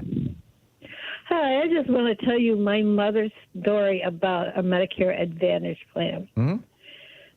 She saw an ad on television. It sounded so pretty, she called them up. I'm not going to name the company that she called, but it starts with an H. And they gave her their little song and dance, and she signed up for her Medicare Advantage plan, not realizing what she was getting into. Not realizing that she was abandoning real Medicare. Yeah. And the kicker was, on top of paying a premium to the insurance company, she was still paying her Medicare premium. Whoa. So she was paying for it twice, basically paying for it twice. As she got older, her health started failing more and more and more, and there were so many tests she had to wait weeks and months to get authorization to have done. That's because Medicare Advantage requires pre-authorization. Real Medicare does not. Yeah, which she didn't even realize it. Right. The bad thing about these companies is they catch these elderly people. They do this pretty little song and dance on television, and that's how they reel them in. Yep. Yep. They're preying on them. Yeah, and the advertising is so good. I mean, if I didn't know how this Medicare Advantage scam worked, I would probably be signing up for one. I mean, oh gee, Medicare Part C, it's part of the government. It's real Medicare. Get free dental, and you think what a wonderful deal, and no, it's not a wonderful deal, because as you point out, Brenda, as you get older and as you get sicker, they are going to get more and more and more aggressive about refusing to pay for your care, and you're going to be facing a choice. Do you say, okay, health insurance company, I won't have that test, and maybe that cancer will be diagnosed when it's stage 4 and incurable rather than stage 1, or do you say, I'll pay for that test out of my own pocket? Yeah, and then the tests these days, oh my God. Oh yeah, you're $10,000, $20,000 for You want a CAT scan, an MRI? I've already started. I retired when I was 63. I turned 65 next year. I've already gotten phone calls from insurance companies. Right, they're trying to sell you the Medicare Advantage. My Medicare Advantage, I'm a veteran. That's my Medicare Advantage. Right, so you've got the VA in addition to real Medicare. Well, I haven't gotten it yet because I haven't qualified. Oh, you will when you're 65. I'm 64. Yeah, I'm 64. Yeah. But I just want to let your listeners and viewers know how they're going to get screwed over. Yeah. Well, your mother's story, is she still alive? No, she passed about 5 years ago. Oh, okay. So you can't try to make it right. Did she ever challenge them? Did she ever try to get back on real Medicare so she could actually get her tests done? We tried to tell her, but she wouldn't do it. She just believed the insurance company was wonderful, even though they were refusing to pay for her services? Yeah. Wow. Because she was elderly. I mean, well, and she probably had a salesperson who's making $1,000 a year commission on her, who's calling her up, and stroking her, and trying to keep her in the fold, as it were. Brenda, thanks for the story, and thanks for the call. Thanks for listening to us there in Warren, Michigan. I used to live just down the road from you in Westland. You have a good day. Thank you. You too, Brenda. It's 51 minutes past the hour. I'll be back with more of your calls in just a moment. It's the Thom Hartmann Program, occupying the media 3 hours a day, 5 days a week, right here.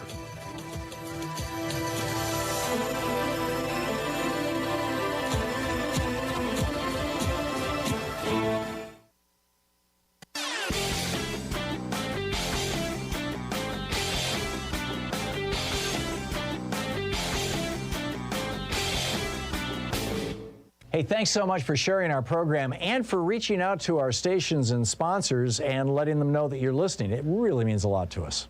So Vivek Ramaswamy, during the first Republican debate, was laying out his vision for America and by the way, he was the #2 guy in the debate, according to the Washington Post, in which he was arguing that we should basically do away with all of our federal agencies.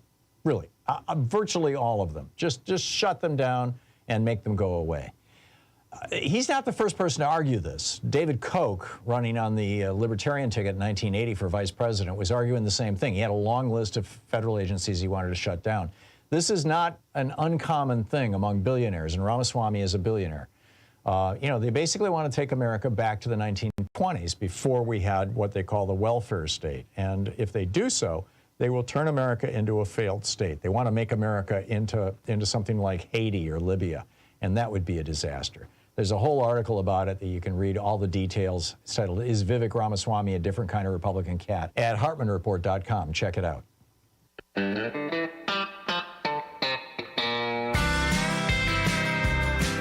8 minutes before the hour, picking up your calls here. Mike in Marietta. Hey, Mike, what's on your mind today?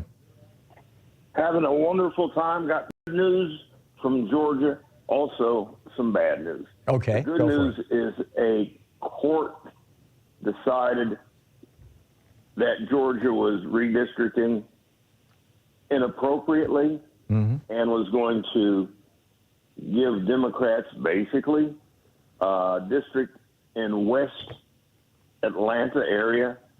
So that's a guaranteed Democratic seat. Great. And what's her name? Marjorie Taylor Greene's going to have a few votes taken away from her. How many and just where, I don't know just yet. Barry Loudermilk's going to have a few voters taken away from him. Have to wait a few more weeks until the lines are finally drawn to see just where these Republicans are going to be hurt, if at all. And the very good news is the Democratic Party of Georgia is going to see 3 new state senators and probably 5 to 7 representatives. We need to stay tuned. I heard most of this on the Bob Cesca show the other day. I'm waiting for you or him to give the particulars on what particular districts are going to be. That's the good news. The bad news is if you live in a Republican district now, it's going to be changed to Democratic. You may not know about it until it's too late. People have to stay informed.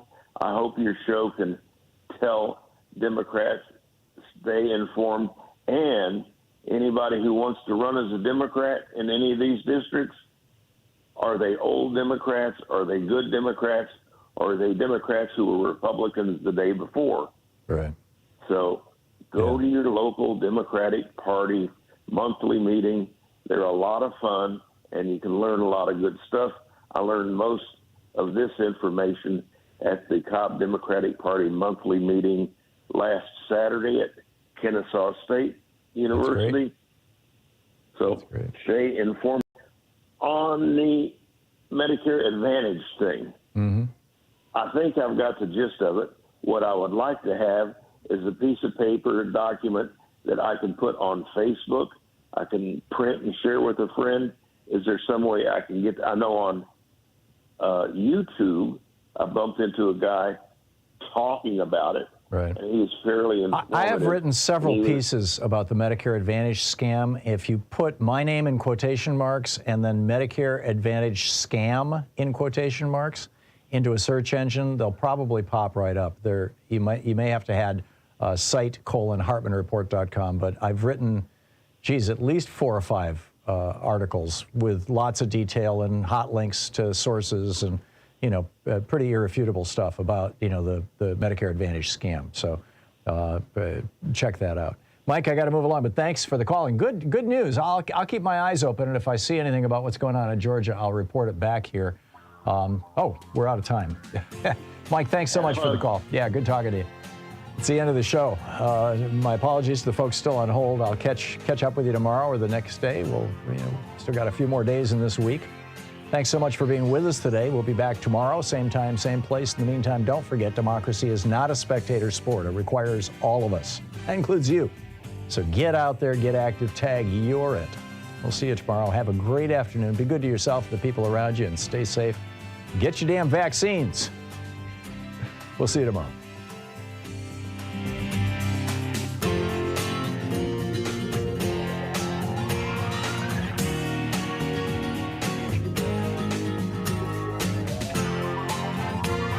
You've been listening to Thom Hartmann. For audio and video archives, visit ThomHartmann.com.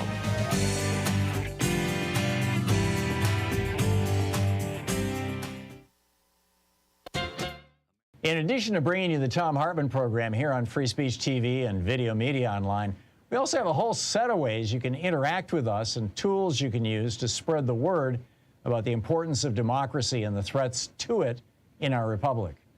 First, there's your daily homework. Sue Nethercutt puts together a daily email newsletter that has a link to every story I discuss on the air, so you can find my sources and you can share them with your friends.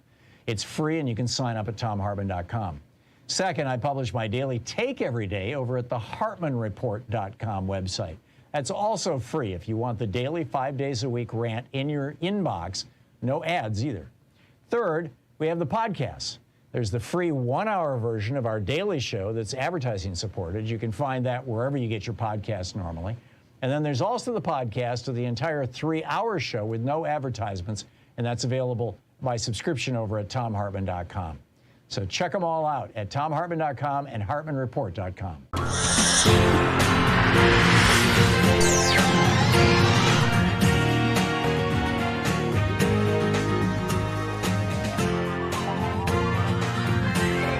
We take